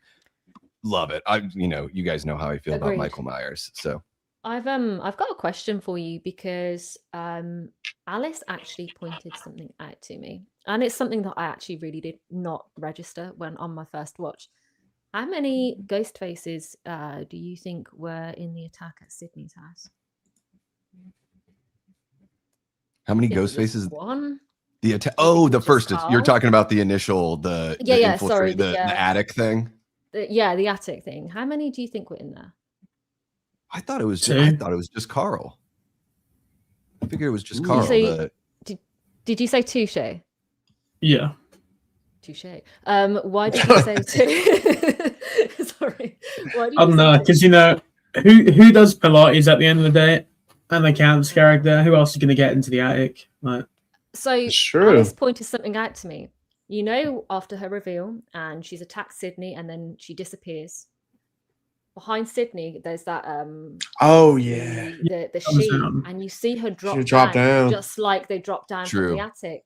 So I think that there's actually 2 killers in that one. I don't know how they would switch it, but I think there's 2 killers in that scene because that would make sense. But it's odd that they wouldn't try to gang up on them, right? But they were waiting for the optimal time to. But they had Tatum, like they had her, like they could have just taken her out the window because Ben crawled in through the window in her bedroom. That Ghostface could have just slipped out with Tatum, but they wanted to. This is more about, and it's one of the things that I was sort of predicting would happen. I was predicting it was going to be with the TVs. I thought the TVs were going to be used to like air taunting messages. So instead of the FaceTime calls, I thought it would be used on the airwaves. And so I think. One of the reasons, they're trying to taunt and torture Sidney. So yeah, maybe there is an idea of like prolonging it and making it more torturous, but they could have just snuck out with her. But I thought that was just the mental patient Carl that was in the attic. So maybe Jessica just didn't vibe with him. Yeah, maybe. Maybe. See it, dude. Left him on his own. Speaking of like tormenting, was I the only one who was kind of annoyed that they didn't use Dewey for Gale at all during this movie? They didn't use a Dewey AI. Sure. Like when they were on TV, that would have been the perfect moment because literally after that, Gale is talking about how she thinks about it like like 500 times a day. It is true. It is true. And I like that Gale was very vulnerable in this one, and that would have really like put the cherry on top of the cake. Yeah. But just getting back to that, to just that 2 killer thing as well. Just thought of something else that could confirm that. The knocking on the window with the knocking on the wall with the knife. The knocking on the wall and knocking on things in general seem to be quite popular in this movie. They all seemed to do it. There wasn't really ways that they could, that you could identify who the killers were. For me, the only one I'm convinced of and confirmed on is Jessica killed her own son, because she. What? Yeah, because Ethan Embry was the one who was chasing. So Marco was the one chasing Tatum, and because at the same time, Jessica would have been in the bar, so she would have killed her own kid. Yeah, I have a tough time, and I know I'm going to sound like people are going to be like, "This guy's an asshole." I have a tough time believing that a woman has the upper body strength. A woman of that size has the upper body strength to pick up a young man because that dude's big. Like Ozzy Germain is. His shoulders are quite broad. I'm just going to debunk that right here and right now for you, Davey. I have been known to, I have thrown a very tall, heavy man across a table before. So if you've got the adrenaline, you can do it. You can do That's it. That's brutal, man. She is batshit crazy then. She really is crazy. She is. And at that time I weighed 8 stone because I'm quite naturally skinny, 8 stone, and I'm 5'7". So I wish I had an idea of what the hell a stone is. I'm just picturing a couple rocks outside right now. What is it, like 13 pounds or something? What is it's like 20, ain't it? Ain't it like 20, I think? I don't know. No. I'm gonna go grab a rock outside and see how it feels. It's 112 pounds. Oh, okay. So well, and I guess naturally skinny, but you can do it with adrenaline. Yeah, that's what I'm I guess you could do it with adrenaline. I actually thought when Lucas, I was like, oh, this is going to be the fake out. When Lucas goes in there to be like, I'll take care of it. Like, and then he's stabbed in the stomach almost immediately. There's no blood coming out of his mouth. I'm like, oh, is this the Billy Loomis fake kill? Oh, yeah. Just for a second, I was like, this could be the fake kill. And then they were like, nope, we're going to go the Terrifier route. Here's a crazy death. Ray has the solution. It's the Pilates. And like Liz is saying, we are like ants. We can literally put our minds to it. Get that mama strength. So don't be sexist, Davey, or get out my strength. You're not really sexist. My signal is terrible. So I do apologize. You're good. If you can still hear me. I can't hear a single thing you were saying. And I don't know why Chloe just didn't say no, Lucas, we're leaving the bar. Yeah, and I don't know why he would have went in there. I'd been like, all right, let's dip out, Chloe. Where you going? I would not want to be part of the part of the true crime story. That, exactly. True crime. And then that whole thing with like when Ghostface fakes out Chloe by opening up the emergency door, like the exit, essentially, like Chad and Mindy couldn't find that shit. Like Mindy wants to replace Gale and she can't find the exit. That's just like find a door. It says exit right above the thing, and I don't know, like. I've worked in restaurants and stuff, and I think it's pretty much this way for every building now. Those buildings have to have, you can't truly be locked in. Those buildings have to have those doors that can be locked, but you can, you can push them open from the inside. And I just thought it was odd that no one could find that door.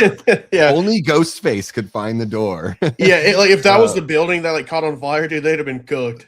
So I thought that was, there, like I'm saying, there are things about this movie, little nitpicky like mistake, or you call them mistakes or little plot holes, but there's no movie that's perfect, but those little things where I'm just like, you get them in every Scream movie. And speaking of Chad and Mindy, the one thing that I didn't really care for too much about them in this movie was the fact that once shit started hitting the fan, they just got tossed to the side and didn't get seen until the end of the movie. Mindy got slashed across the stomach, push. That's it. It really is like Ghost. I wonder. Okay, now I'm just having this epiphany. Did Jessica and Marco, or did they all sort of figure we don't need to worry about Chad and Mindy because they were just part of the stuff where Sidney wasn't really there? They're not really part of the real story. So it's just push. You don't even have to kill them. You just have to just push them to the side. And Yeah, they're not a part of the story. To Yeah, them. Mindy like falls on the Chad. It's just Yeah. like the two twins, just like they were in Mama's belly, just like laying right next to each other, you know? Yeah. And it wasn't even flipping Ghostface who stabbed Chad, it was blooming Chloe. And it's like, Yeah. So that was a weird that's like Indiana Jones with the bag of sand and the idol. Like, how did that, what did Ghostface just like say, hey Chad, I'm gonna take a step back, why don't you take that knife for me?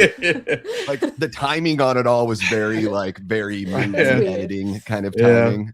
Chad is just a gentleman. He took the knife for him. He's just a gentleman. He did.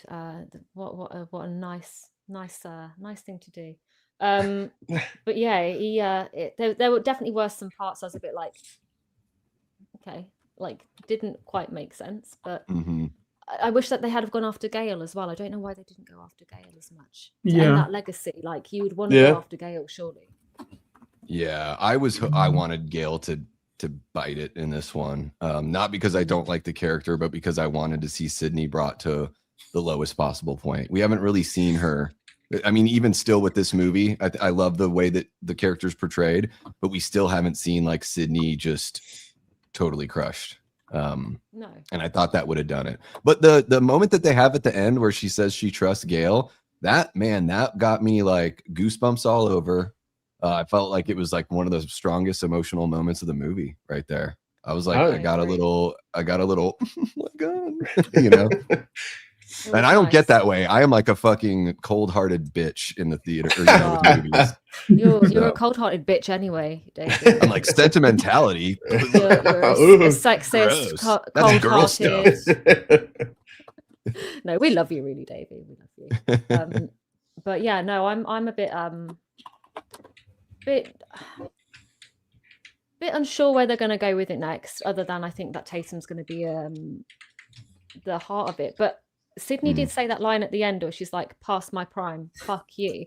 And I think she really proved herself in this movie because I feel like they took some of Sam's brutality and gave it to Sidney with the way Sidney was stabbing Jessica. Oh, she went ham, dude. Very good. Like I was like, yes, this is the part of Sidney I like. The hand switch with the screwdriver I was like, damn, it's like some Star Wars, like dropping the lightsaber, grabbing it kind of move. I'm like, oh shit, this is cool. Like, that was great. Yeah. And her gun, oh my God, that gun that's in the safe is so sexy, that silver gun. I'm like, damn, I'm not even like a gun person. And I'm like, holy shit, that's a hot gun. Very typical American shit for me. All of you Brits are like, we have is probably water guns and but did anybody, sorry to interrupt, but did anybody see the relevance of 7-8 or was it 8 in the code? So in the code 7822 7822 and then 0802 is her birthday? the code of the safe. 0802 was her birthday, I think. Oh, I thought it was 0801 or something. I don't know. It was 08 something. I paid attention on because the first time I was like, did it say 0808? But it's 0802. I didn't see what the code was for did they show us when she gets into the cafe? Did they show what the code is there? Because I don't know if you see her punch it out. It had 42 in it, I think. Okay. And speaking of, it was crazy how Ghostface knew the code to get into the building. It definitely was. Yeah, because that's Marco, right? That's Ethan Embry. Yeah, it is because he's only got shot. That's what I was like. He told him. Yeah, how does he know that? And why didn't he just do that from the very beginning? It's very interesting. Yeah, but at the same time, like the whole thing about Sidney not really trusting too many people during the movie. So, like, would she have actually told Jessica the code for her coffee shop? That's the only thing I could. 531. Oh, boobies! It's boobies. Oh, that's funny. Yeah. You got me. I don't get it. I don't get it. I'm slow. It's when you would do it on a calculator. That's what we used to do. Like elementary school, upside down, say boobies. But that's what I figured is that at some point she had shared it with Jessica because I've worked for like small businesses before and stuff. I could see somebody that's like, you might need a neighbor, a close friend that would be able to go to the shop if you're out of town or if there's some sort of emergency that you can't get to. You might trust somebody with that information. That's the only thing. Again, they don't explicitly say it, so I guess all the haters can be like, just like they didn't explain the burn down house. How the fuck did they get the code? I'm just going to obsess over. Yeah, I'm just going to obsess over the minutia of a movie because politically I stand opposed to it. Like, just say that. Yeah. No, got it. No, it was Marco because he got shot. Because he shows the bulletproof vest at the end. Yeah.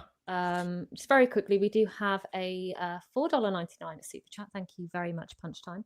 Saying, I thought Ethan Embry was going to be Jessica's ex and Asa Gurman's dad, a family of Ghostfaces, because of the Texas Chainsaw references. That would have been very interesting to see. Yeah.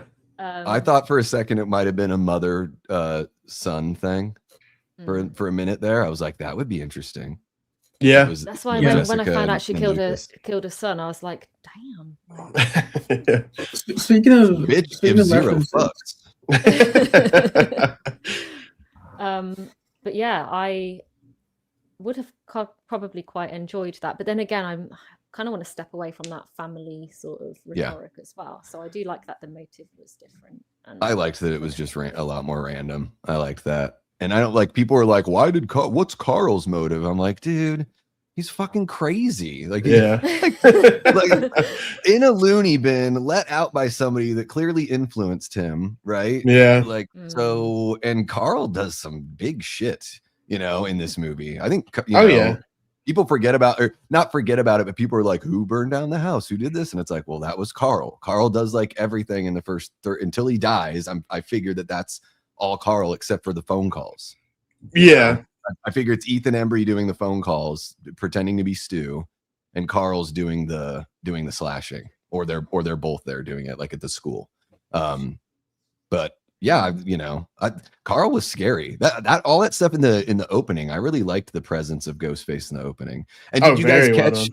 Do you guys catch that Madison, once they mentioned that Amber got like burnt up or whatever, and she's like, oh yeah, ghosted. I would hate to die that way. And then that's how she gets it.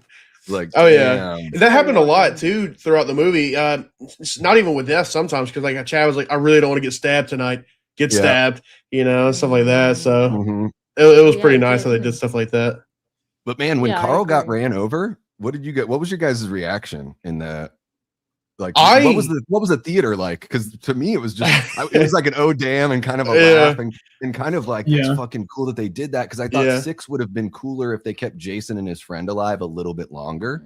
I thought that would have made that more interesting than just like getting rid of them before the opening. So I liked how they handled it here in 6 as opposed to how they did it in 7. Or sorry, how they handled it in 7 as opposed to how they handled it in 6. Yeah, I did like it. And to be honest, when they first like unmasked Carl, I genuinely thought, oh, maybe they are doing a cult of Ghostface here, because pretty much. Yeah, it pretty much is. Yeah, right? yeah. Like, it pretty much is. They're keeping the Stu spirit or whatever.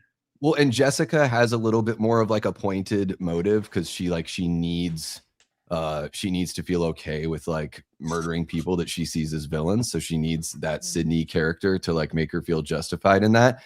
But she is inspired, by the greater story. Yeah. And then, Marco is definitely a cult of Stu guy. And I'm guessing he's the one that influenced and brought Carl on board. Oh, yeah. Not everything needs to be laid out and explained in these movies. And I think that's what's frustrating some of the people that don't quite enjoy this movie. But guys, it's okay for us to think and to think critically. And it's okay for us to meet creators, whether it's a musician you like or a visual artist, whatever. You don't have to meet them 50-50 halfway, but we should be able to do we need to bring our intelligence and our brains to, these experiences, and we need to be participants, not just spectators. Because that's the thing about art, is once it's put out in the world, it belongs to every single one of us. It is not just the creators anymore. So we are not just spectators watching a sport being played. We are active participants in these franchises, continuing and having the lives that they have. So we buck up and act like it. All right, people. Yeah, I agree. I'll get off my soapbox. Here we go.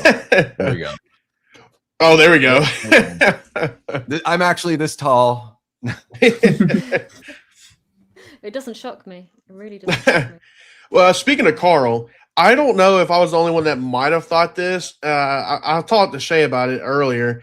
When it shows Carl's room, and you see all the crazy posters on the wall and everything like that, and they pan down and you see like a like a photograph of a lady, and to me it Tori looks like Tori Spelling. Yeah, that's what I thought it was. I was It like, is. That's It pretty is, right? funny. Yeah, that's who I thought. Yeah, but like Yeah, I didn't 'cause know she's- for a fact. Because she's Sidney in the movies. Yeah, Right? and Stab. Yeah, and so I thought that was a nice little funny little nod. It was. Yeah, it was great. Yeah. Because they I don't know. they put in the thing that it was going to be the fountain photo, and obviously we didn't actually see that. Yeah.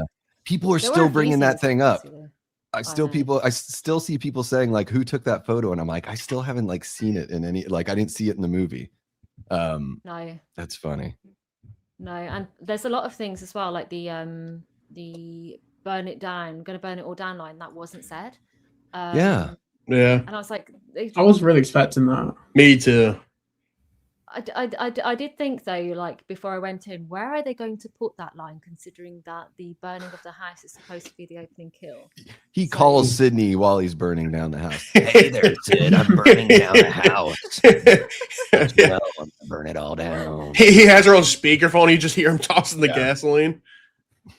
Oh my god! Imagine. Yeah, I don't that'd be think someone great. would have really given a But- crap, to be perfectly honest. I figured it was just something to get people. It's just a catchphrase for the movie, right? So they put it in the trailer. Is they use that line, and Halloween Ends uses that line too. And then even when Sidney was like, "If the worst thing she can say to me about being a mother is that I'm overprotective," I'm like, "Oh, that's from Halloween 2018." Oh, Laurie is basically like, if the worst thing that your mother can say about me is that I was overprotective and I prepared her for the horrors that this world would show her, then so be it. Or, whatever she says. I'm like, very, very similar. Oh yeah. Yeah. No, it definitely was. Where would you guys rank Scream 7 in your rankings? I sounded like I said something else, and I'm so sorry. For me personally, it's either third or fourth place. I'm still like flip flopping, one of them. Because me, it's either Scream 1, 4, and then 2 or 7. I might still have to go 2 and then 7, but they're very on par together for me. Nice. It could be a little bit of recency bias. I don't know. I guess, give it a month or two, let it simmer on me a little bit. It might change, but. Nice. What about you guys? Shay, what you got? All right. So for me, I've got OG 4, 7, 2, 3, 5, 6. Like, this is probably the third best one in the franchise. I love Nice. almost everything about it except the final reveal. Davey? I think I'm right there with Lizzie. I'm going to shoot my own ranking video and everything. Oh, but okay, I if think you don't wanna that's say, if you I don't think wanna that's say, where don't I'm worry. at, where 7 would be right in the middle, but it's like a really good middle spot. Like I think 1, 4, and 2 are so good. 4 is my favorite sequel. 2, I think, is one of the best slasher sequels. Maybe it's just even that the whole scene with like the cops in the car and everything. That just raises Scream 2 up so high for me. And I love, even though they go camp in the reveal and everything, I think it's the camp meter is just put, for my taste, it's just right in the sweet spot. Like Mickey Altieri and Nancy Loomis are 2 of my favorite Ghostfaces because they go so ham, and it just it hits my sensibilities. The one-liners are absolutely fucking incredible. That's some of the best writing I think in the whole franchise are the one-liners. Just watch the ending of Scream 2 and you'll be like, oh my God. And I think this one is like, as of now, it's just right after that. It's just right outside of the top 3 because I think there's so much to like here. And I really loved the third act, the way it played out as far as the dynamics went. I loved, the way the action played out and everything. And I like the reveal. I wanted that random thing. So yeah, I think it's like right there in the middle. Nice. I'm very good middle. struggling. I am struggling a little bit. So at the moment, so me, I'm if anybody knows me, they'll know that I struggle with placing second place between 2 and 4 because I absolutely love them. I'm now struggling with placing third place with 3 and 7. So at the moment, it's currently 1, 2, 4, 3, 7, 5, 6. But I'm like, I have a feeling that once I rewatch 3 a couple more times, and when 7's on home release, I think I'll turn to watching 7 more than 3. So I'm like, I can see it changing. I sound like I've put it really far down on my list, but it's literally just because I'm struggling between third place, which is 5 and 6 just don't scratch it for me enough. to the point where I could never put it below those two. What gave 7 the edge over 3 for me is Sidney's way more involved. Oh yeah, Sidney in 3 is like, we get little like bits of her, little peppering of her, and then she shows up at the very, very end. But I think when I thought about 7, like comparing those two of where they fit, because I do like 3 quite a bit. I'm like, man, I think 7 gets the edge because it's the most that Sidney's been like a main character. I think even over the first movie, like this felt like more of a Sidney movie to me than any of the other ones so far. I can agree with that actually, because like you said, once she's in it a lot, and it just really feels like her story, her and Tatum, Mm-hmm. and it was really nice. Prescott. Oh yeah, the goat, the final girl's the goat. Yeah, I agree.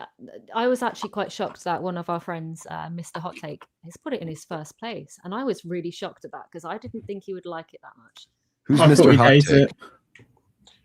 Who's Mr. Hot Take? He's another YouTuber we've done a bit with. He's a good friend. The screen name is actually Mr. Hot Take. Mr. Hot Take. Yeah. Okay, I thought you were using like a code name for a second. Mr. Hot Take. I mean, but yeah. So, and I thought he wasn't going to like this movie as much. I thought he was going to slate it, if I'm honest. Mm-hmm. So it just shows, like, it keeps on showing there's not a bad Scream movie. Oh yeah. Where do you sort of place the killers? Are there any killers that you would put in your top 5 from this movie, or are you pretty much like their middle or towards the lower range? Personally, for me, the only one out of the 3 that could even go towards the middle is Jessica, and a lot of it has to do with Anna Kent's performance. She absolutely killed it. And the Ghostface presence helps a little bit too, because them under the mask, they really went ham. Marco, he's a little bit lower for me, but at least he has something. To be honest, he's a little bit higher than some of the Scream 6 ones, just because I really didn't care for those ones. But Carl will be last place just because he didn't have a single line of dialogue. So not against him. The actor did his job. But since, he didn't have a single line of dialogue, so he's just like a default last for me. No, that's fair. What about you guys? Yeah. I'm pretty much the same as Seth. And so, because I think we ranked them literally last night, but like Jessica's quite high for me because like her performance was just amazing, especially at the end. But I mean, I think Marco's pretty up as well because you got to have some sort of, a really big brain to be able to work at Google and also program all of those AI like deep fakes and stuff to be able to pretend to be all these different killers. But yeah, no, Carl's probably way at the bottom. He's just there. Poor Carl. What's his name from Scream 6? It was Jason, and what was the other one? Greg. Oh, Greg would be last because he wasn't even alive. So. I don't even count them as ghost faces, those two. Because they don't ever it never turns into anything that's like meaningful to the characters that we're actually following. They don't kill any of the characters that have anything to do with the actual real story. Yeah. He killed his teacher, and I guess Greg maybe they had killed another person or two that we don't even know about before that. But yeah, I mean, I think I'll give the killers in this movie credit for they're very ambitious with their setup and what they went for. To try to bring the idea of Stu back is like a very no Ghostface has ever tried to do something that big. And so I'll give them credit for that. And it's one thing that I don't think anyone's really kind of talked about is we talk about the AI as far as whether or not the effect works, but then you think about it from within the world and you're like, man, that is a really ambitious way to go about things. What they did. So I think it's maybe too early for me to really rank them because I think the killers man, Billy and Stu, super fun. I think, obviously I think I would give the edge to Billy there because he's the mastermind, but I also love Mickey and Mrs. Loomis, and I love, Jill and Charlie. No, this is a tough one. Yeah. But I'm going to give them extra credit. Yeah, I'll give them extra credit for the ambition and for the scope of what they did because they really opened things up in Scream 7 to where, finally we got a little bit of random with the killer, and I want to move forward with that. I like it. I mean, I am going to give my own hot take here. Jessica's in my top 5. So she is probably number 5 for me. Nice. After Billy, Stu, Mrs. Loomis, Mickey, and then Jessica. And I know that a lot of people are going to be like, what the fuck? But I just think she was just, Anna Camp was just great. And I really like the motive. I like how, like, we see her throughout the movie as being really, really nice. And then all of a sudden, she's like, how you doing, neighbor? And it's like, okay, here it is. Here's that like psycho killer coming in. And it was just so good. I'm like, she deserves all the recognition. Might have been a bit predictable, but I wouldn't have changed her as a killer. I really wouldn't have. And I wouldn't have changed anything about her motive or anything like that. I mean, I know a lot of people love Jill, and I do like Jill's character, but Emma Roberts just ruins her for me to be in the top sort of.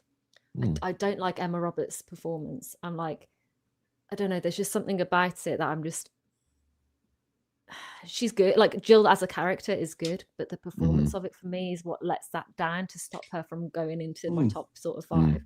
Respect.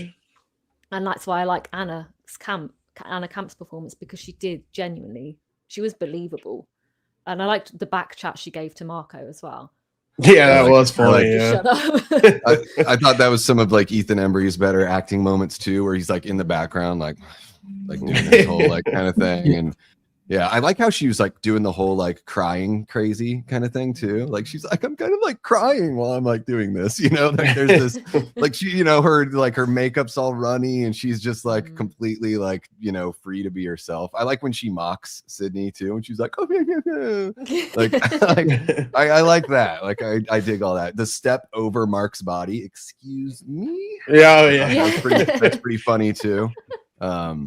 Yeah, there's a lot of Stu in her actually, and I think she could possibly be behind some of the Stu calls, because that persona is very, very good at what she does, and she's very similar in that psychotic, like unhinged way. So yeah, I really, really liked her. But before we wrap it up, is there anything you guys want to go over about the movie? Is there anything you think we need to pick up on?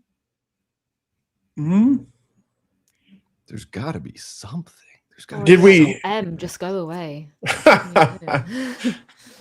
What'd y'all think of I can't even think of their names right now. The Scott and Madison, their performances in the opening. Oh, I liked that. They were super charming. Yeah. I love when the phone call happens and he's like, "Oh my God, it's happening!" like that's really cute. Like I felt like they were, and man, it felt really real to me, because I have, you know, I've been in romantic relationships with people who have loved horror and people who haven't.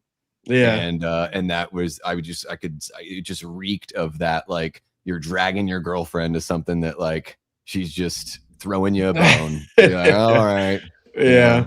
Just like whatever this weird shit that this guy is into, like she's not impressed. So I thought that was like pretty believable and everything. Yeah, it was great. It was good fun. It was solid. I saw myself in Scott. I was like, yeah, that would be me. Like, I'm like, I'd be lying in the body shapes of the blood, like I would be doing that. And I love the line where they're like, that's the closet where she jumps out with the umbrella. And then she's like, is this the bathroom? And he's like, no, babe, that's the closet. She jumps out with the umbrella and stabs Stu. Or stabs Billy. Yeah. Hilarious. Did y'all try to answer the questions along with Scott when they were asking? Because I was sitting there like, okay, yep. Yeah. 100%. I liked that. I liked that they did that little cheeky phone call. It was quite a bit of fun. And like, I scare Alice on a daily basis. I would jump out at her. So him doing that, like coming dressed up as Ghostface behind her, is something I would genuinely do. I don't know if you guys noticed, but I've got quite a few masks. I just now noticed that. I have to do only about 1 or 2. I haven't got that many, but it's something I do. So I really saw myself in him, and again, great writing, because they picked up on the fandom and the fans of the franchise themselves. Yeah, they know what we are, which is quite nice. You can really feel Kevin's like impact on the script here, as far as like, I think the humor was done in a way that felt a lot more like Scream. Like, Kevin's just got the special sauce on the writing. The dialogue was really, you know, it's been 30 years since he wrote the first movie, but he still seems in touch with how to write these younger characters. And I think that's like a gift in and of itself, outside of being a good writer, is to try to understand and pinpoint the way that people are, like, in this modern age, is a difficult thing to do. So got to give Kevin credit for that, because I felt like everything was like really quippy, really awesome. Like you were saying earlier, all the Gale lines were great. How many times does she have a one-liner and then walk off camera right? I think it happens like 2 or 3 times in the movie, and every single one of those one-liners are bangers that sound, they feel so natural. Like when Gale says like "still got it" in like Scream 4 or whatever. These little, like, those little moments that are, to me, just so Kevin Williamson. So I'm glad to see that, because I think that was something that was missing in 5 and 6. It felt close, but it felt like an imitation. Yeah, I can see that. Yeah, I get it. It did feel like fan fiction when you watch 5 and 6, and yeah, I know it's like they write that line in, like, Sam's like, "You tell me like I'm a part of like stuck in the middle of fan fucking fiction." Yeah, you are. Like, it's exactly like, nailed that one on the blooming head. We haven't actually spoken about the score. Did you guys like the score? Oh, I loved it. Very good. Yeah, especially when they played. If that was picked up on when I was off on one of my many tangents on my internet, but sorry. No, you're good. I was gonna say, because you mentioned it like the other day about where Red Right Hand plays, and I thought that was phenomenal. Right when the curfew started, just like it did in the first movie. Yep. Solid.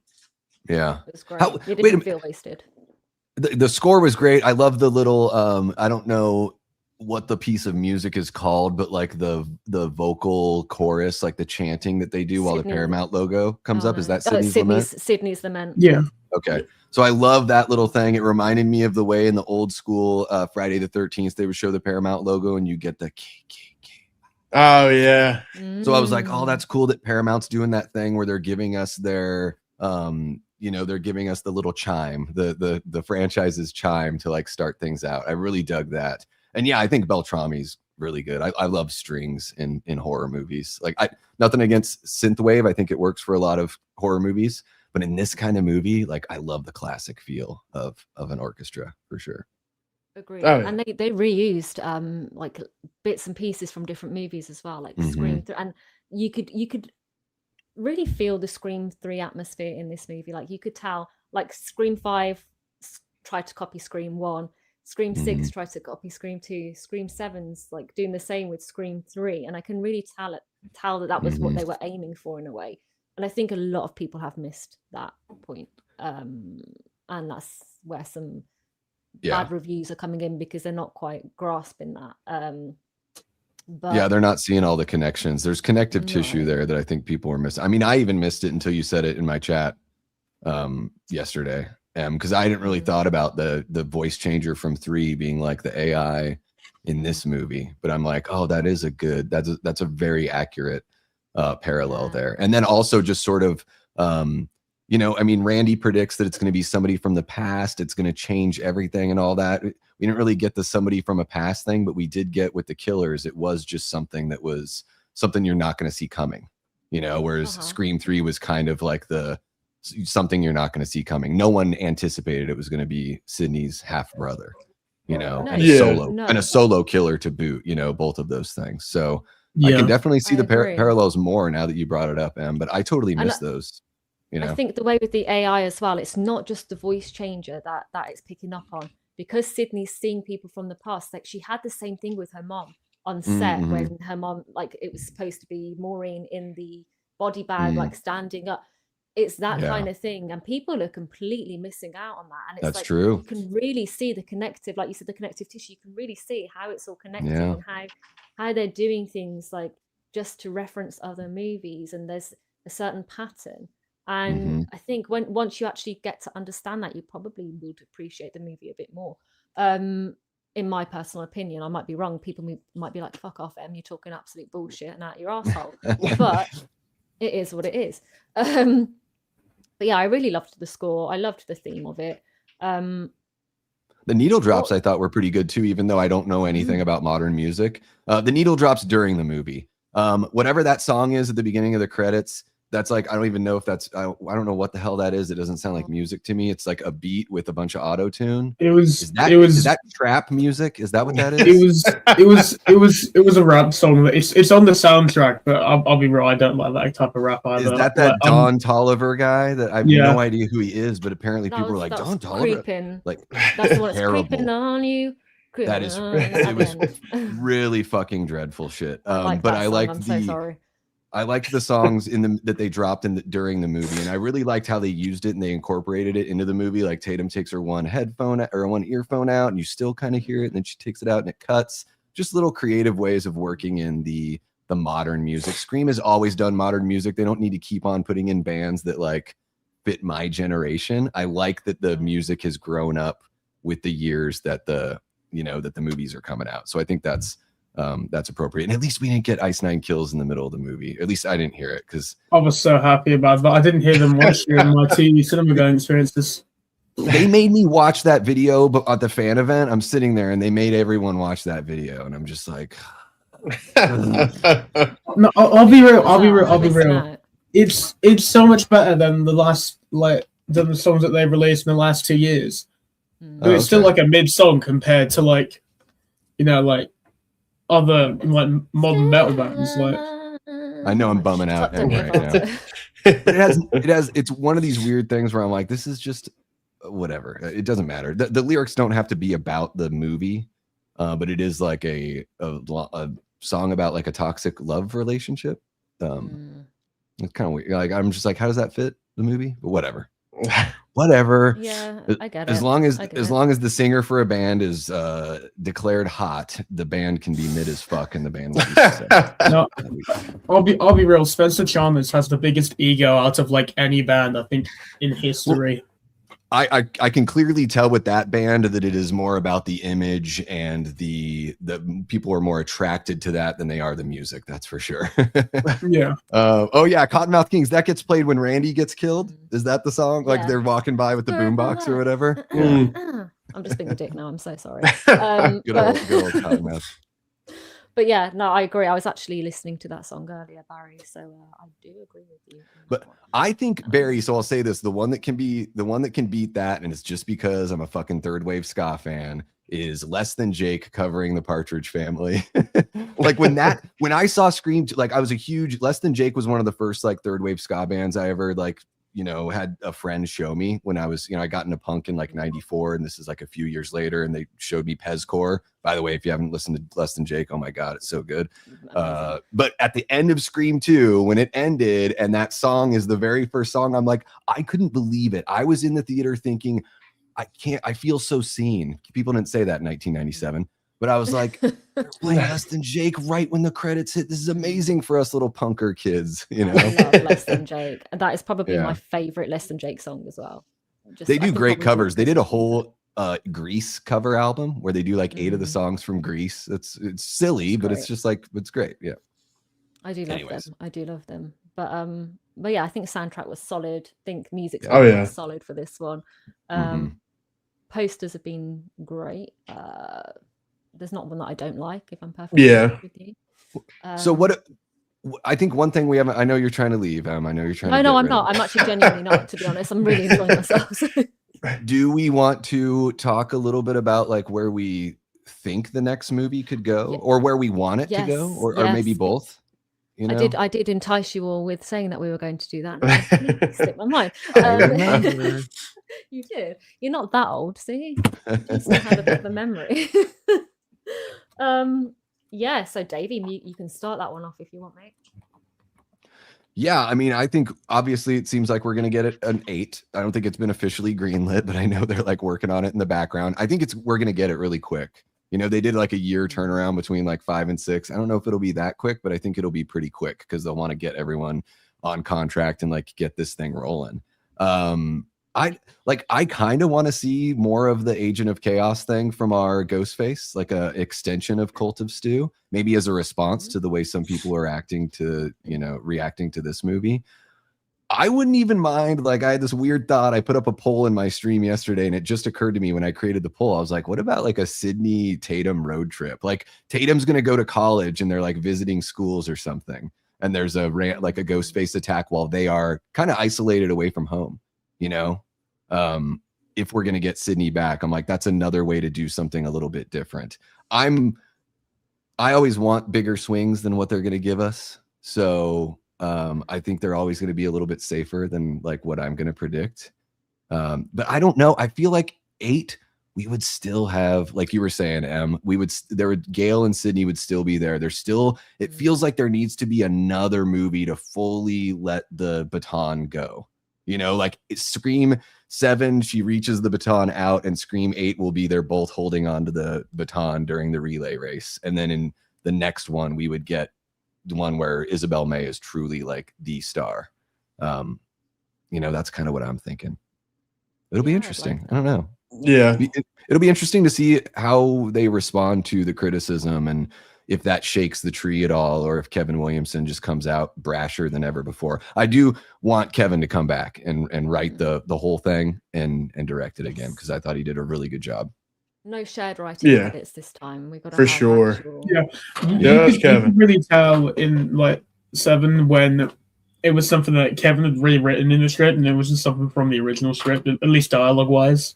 Yeah, you can definitely see where the difference in writing is.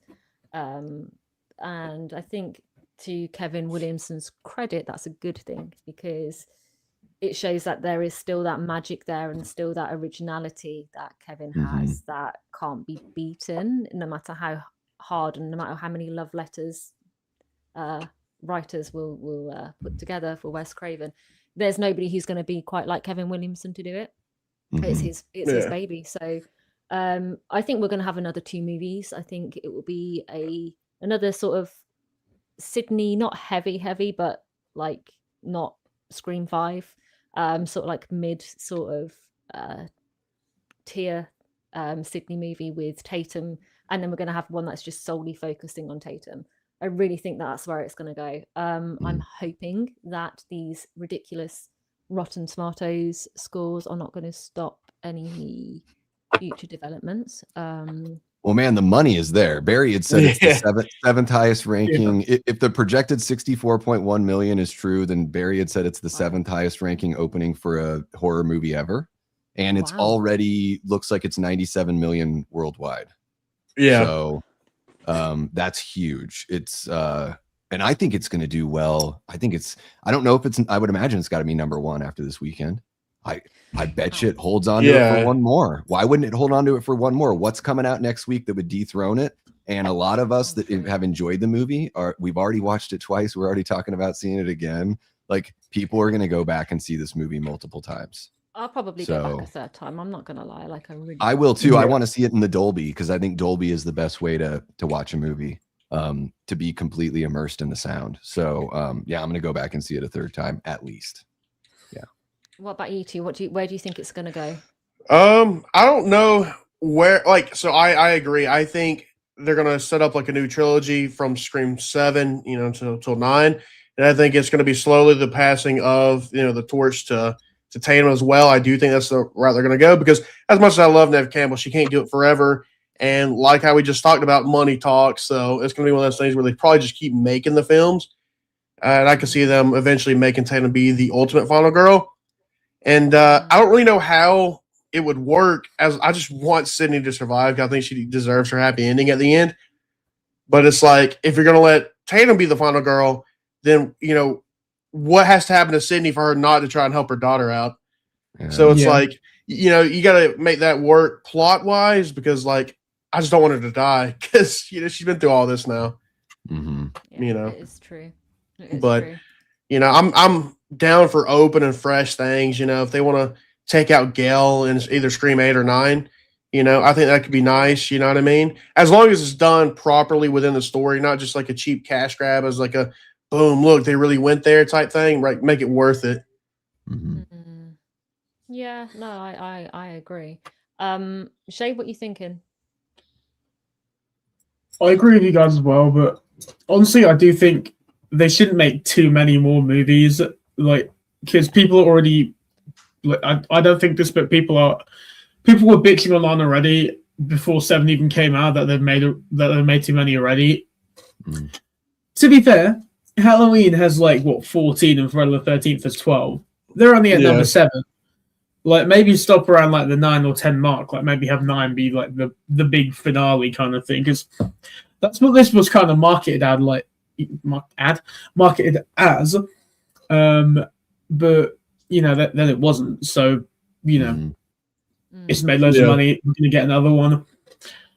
As long as they continue to stay quality, I'd love to see loads more movies. But yeah. I want some interesting reveals. Yeah, because too, like how I don't know your guys' thoughts on the Scream TV show, but I know Shay's thoughts. But like, I mean, I love season 1 and 2 of the TV show, so I think it is possible to have really good stuff without the core cast that is in all the Scream films.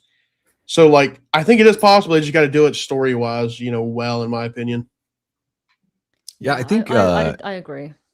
Isabel May is like, she's got the chops. Like, yeah, we didn't learn too much about her character here, but I think we get like enough. And I think there's a lot of acting that Isabel May does that's just with her face, that isn't with it. I think facial acting, the way you use your body when you act, it can be a massive, like an awesome tool for a performer. And I think, it's show instead of tell kind of thing. And I really get that with her performance. And I think she could step in as I'm trying to think of other like modern kind of final girls that they've tried out, like Olivia Holt in Hard Eyes. Like, she's fine and everything, but I think that the vibe that I got from Isabel May's performance felt a little more like this could be a long lasting final girl in a franchise. Like, I just felt that it Nell Verloc from Thanksgiving, she gave me those vibes too, where it's like I could see this, like she could carry this on. She had a little bit of that Jennifer Love Hewitt kind of thing going on there. But yeah, I think Isabel May, man, that impressed me the most, and that made me like, her performance impressed me the most and makes me feel like she really can carry this thing. And we can learn more about her character in subsequent movies. Love the moment that she had with Sidney at the end, right? Where even in my head, I sort of like predicted what I want. Like, I was like, I know what I want Tatum to say back to her. And it's pretty much exactly what she said, where she was like, that's enough for now. Because all she wanted the whole movie, the people that say they don't understand what her characteristics are, in the first act of that movie, every time Sidney walks away, I'm thinking in my head, like, she just wants something, man. Like, just give her something. She doesn't feel connected to you. Like, you're her mom. And I love that the movie was like making me have that internal dialogue. It's like, and then after the first time I watched it, I was like, I kind of wanted them to have a little reconciliation before the shit hit the fan, so they had a reason to, or there was a trust that was there already. But after watching it the second time, I'm like, I'm totally fine with the reconciliation being at the end, because Tatum does trust her mother, and her mother is like, you can do this. A little more Halloween too, where Karen was like, I can't do this, Mom, even though she's faking it. There's a little bit of that vibe in the coffee shop, in the office and everything. And I love that they bonded there. They get to, literally blow off Anna Camp's face. Yeah. Oh God, yeah. And then they have that sweet moment. And I love that the sweet moment is like, again, it's us meeting the creators halfway. You can imagine that they're going to have more of those moments. We don't need to see all of those moments on camera. We don't need to see the relationship completely repaired, like within the movie. We know that they're on the path of repair. And we know that Sidney has realized now that it's come to the forefront of her family. Sidney is like, the more I share with her, the better equipped she's going to be. So that's what I imagine. We're going to see way more of a Linda Hamilton, Tatum kind of vibe in the next movie. We're going to get a more equipped version, and her and Sidney are going to be badasses together. It's going to be cool. I think that would be really cool to see them both kicking ass together in another movie. Like Shay said, I don't think they should go on too long. But to see them sort of kick ass again with each other would be really cool. Yeah, they're going to keep on making them as long as they're making them. Exactly. Because I just hope they keep on taking chances. That's what I want. I want the formula to not be, the formula was pretty much the same for 6 movies, the skeleton, and they shook it up a little bit with 7. I want to see them continue to take some chances. Yeah, I like a good chance and a good risk. I think it's worth it in the end. Oh yeah, for sure. I'm surprised by this as well. I think John McHale did a really good job. Yeah. And his chemistry with Neve was awesome. I don't think Patrick Dempsey's Mark Kincaid was that great in Scream 3, and I never got a connection between the two. So for me, Mark Evans was great. Yeah. Personally, Oh yeah. I think that's just why. Yeah, I think it's why most people just don't like Joel McHale is because it wasn't Patrick Dempsey. Yeah. Yeah. You know, because I mean, Joel McHale's a good actor. I mean, I really like the show Community that he's in. You know, I mean, I think he's good. You know what's funny about Joel McHale? So I grew up in the Pacific Northwest, and we would get Seattle's NBC channel. It was King 5 Seattle, and they had a local show. I don't know if any of you from the Seattle area. They have a show, I don't know if it's still on, but it was called Almost Live. And it was a pre-recorded sketch comedy show that they would air right before Saturday Night Live. So they did it in front of a live audience, but it was pre-recorded, right? And Joel ended up joining that show because I think he's from Seattle.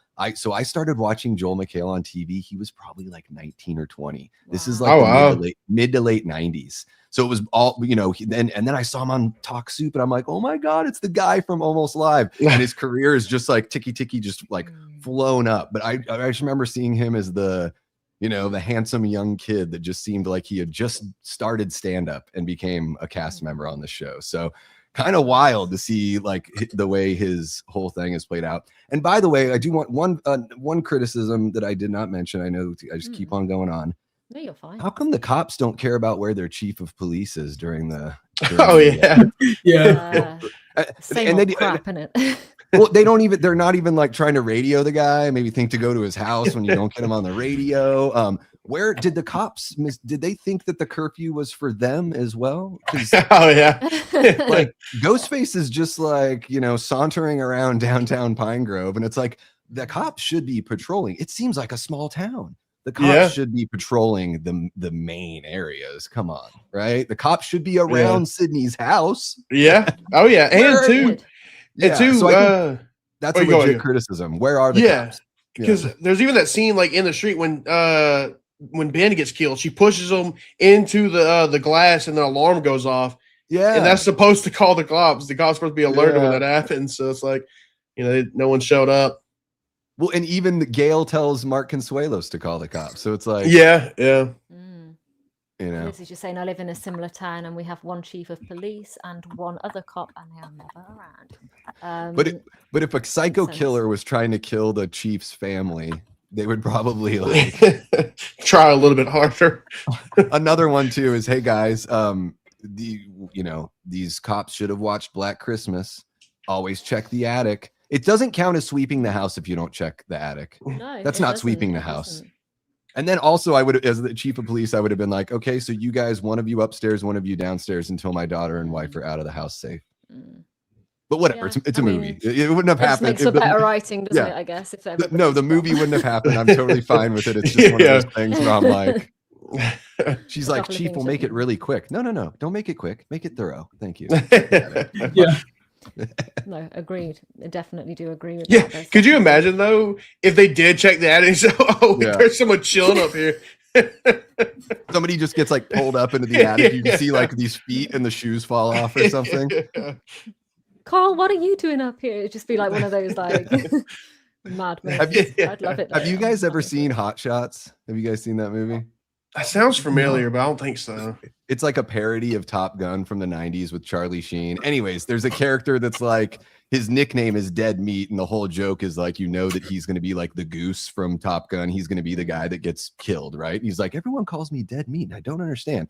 He gets into a plane crash, yada, yada, yada. The ambulance comes to get him, and the ambulance hits him, and he like flies away, and he goes, Wendy, I can fly. And when Carl gets hit by Gale's SUV, I was like, Wendy, I can fly. It's just like, it was hilarious and brutal. I love it.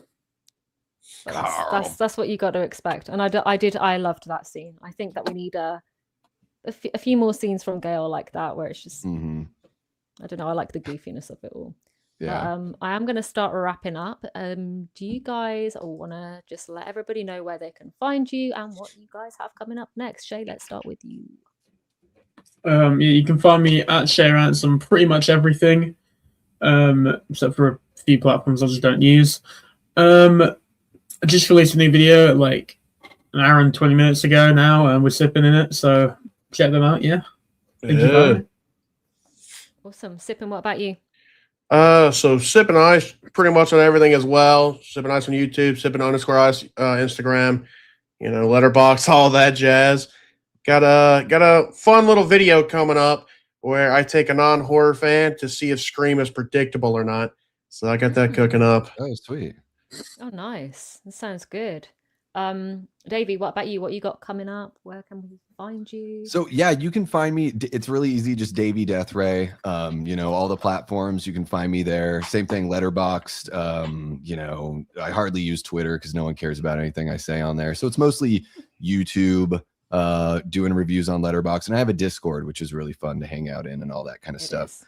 As far as videos and stuff go, I mean, what I do a lot of, if you guys aren't familiar with the channel, is I cover a lot of like horror movie news. I give my takes, my insight on, the news that we're getting. And I do like slow-mo breakdowns of trailers. That's been really fun doing that. And same kind of thing, just my insight and my thoughts and theories on what we're seeing and everything like that. Really analytical and nerdy and passionate about that kind of stuff. So if you dig that, that's what you'll get on my channel. I don't have anything like strictly planned at the moment, but other than guesting a lot, tonight I'm going to be on Chills and Thrills. We're going to be watching the original Evil Dead. That's 8:30 Eastern. That's going to be really fun. It's going to be like 4 of us watching that movie. And then coming up this week on Tuesday, I'm going to be we're going to do a special Hit the Bricks episode. That's going to be Lee from Drum Dums, Nick from the Lost River Drive-In, and Matt Facci from Facci Cinema. And we're going to kind of do a little bit of, more of this, the post-mortem or whatever on Scream 7. So, we're going to be talking Scream 7 for a while, for sure. And then I can't wait to, do some prediction videos on what we're going to get next. And then my focus is shifting to Evil Dead Burn pretty soon here, because that's my most anticipated of the year. It does look good. Can't lie. Yeah. That little image they put out, that's like the glaucoma vision of the title and everything. I'm like, oh, is this movie gonna be like a 70s 80s like VHS like 8mm grindhousey kind of like, I'm like, I hope so. God damn, I love it. That sounds good. That's greatest franchise in all of horror. That's my hot take. Well, I like every single one apart from the last one that we had. So I'm still keeping. The last one was so good. How dare you? No. I love Rise. I like it more the more I watch it, but it did hold back, relatively speaking. It could have gone further for sure. That's my one gripe. But I love seeing a movie in our modern age that's a pro motherhood movie. I think Scream 7 was that too. I think there's a big old thing of like that somehow being a mom is like being in prison, and it's like, well, maybe for the people that don't want kids, but there are people that do want kids and they don't think of it that way. And I thought it was a refreshing and really interesting, subtle take on in Evil Dead Rise, that it is a movie about our main character. I'm forgetting her name right now. Beth, I think. Beth, realizing that she does have what it takes to be a mom, and that she is as strong as she needs to be, and that she can. If you can handle demons, you can handle motherhood. Yeah. Very true. I mean, I do feel bad for my mother every day that she had to raise me. And, I tell my parents, I'm like, I never asked or agreed to this. So it's like soft thank you, but a hard how dare you, Yeah. I do apologize on a regular basis. I'm like, I'm so sorry. Even my partner, she's like, your mom must be tired after raising you. Like, did your mom jump into the chat? I might have missed her. Not today. I told her not to come in today because she's not seeing the movie until tomorrow. Okay, so gotcha. she'll probably be in next week. Well, if she watches the replay, hi mom. Hi mom. I'll let her know. But for me, I have another Scream 7 live just like this next week with Shell and Chris from Chris and Shell Talk Movies, and hopefully Flett will be joining me for that one, as well as Shot by Shot. So we're going to have a good old natter. More Scream 7 stuff obviously coming there. I've got a few videos, Halloween game videos. I'm introducing a new series to my channel, so I'm getting rid of the top 10s because they're not getting as much love as what they used to, and there's not really any demand for them. But I am bringing in a new series, so keep your eye out for that, as it's one I'm very excited for. And I am also starting very shortly a members only stream where it is going to be a slasher sit down, and we're going to be talking horror, and other things that we just like to do in our own time. So I'll be bringing on a special guest for that every week. I'm sure each one of these guys will be invited on for that, if they have not been invited already. So yeah, thank you guys for joining us. Don't forget, we do have that giveaway that Sippin' Ice is doing with the Scream 7 Sydney poster. If you do want to be in a chance for winning that, please do subscribe to all of our channels. Go and follow us on Instagram, and also just send me a message to show that you have done that, and we will pop you in the running for winning. All details will be shared on the description of this video and also on a community post very shortly. So I hope to see a lot of your names in there, and good luck. But yeah, thank you so much for joining me, guys. It has been a good couple of hours. Obviously very different to what I usually do as I'm on camera.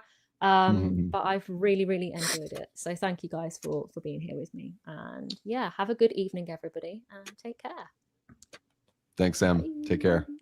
Thank you. Have a good one.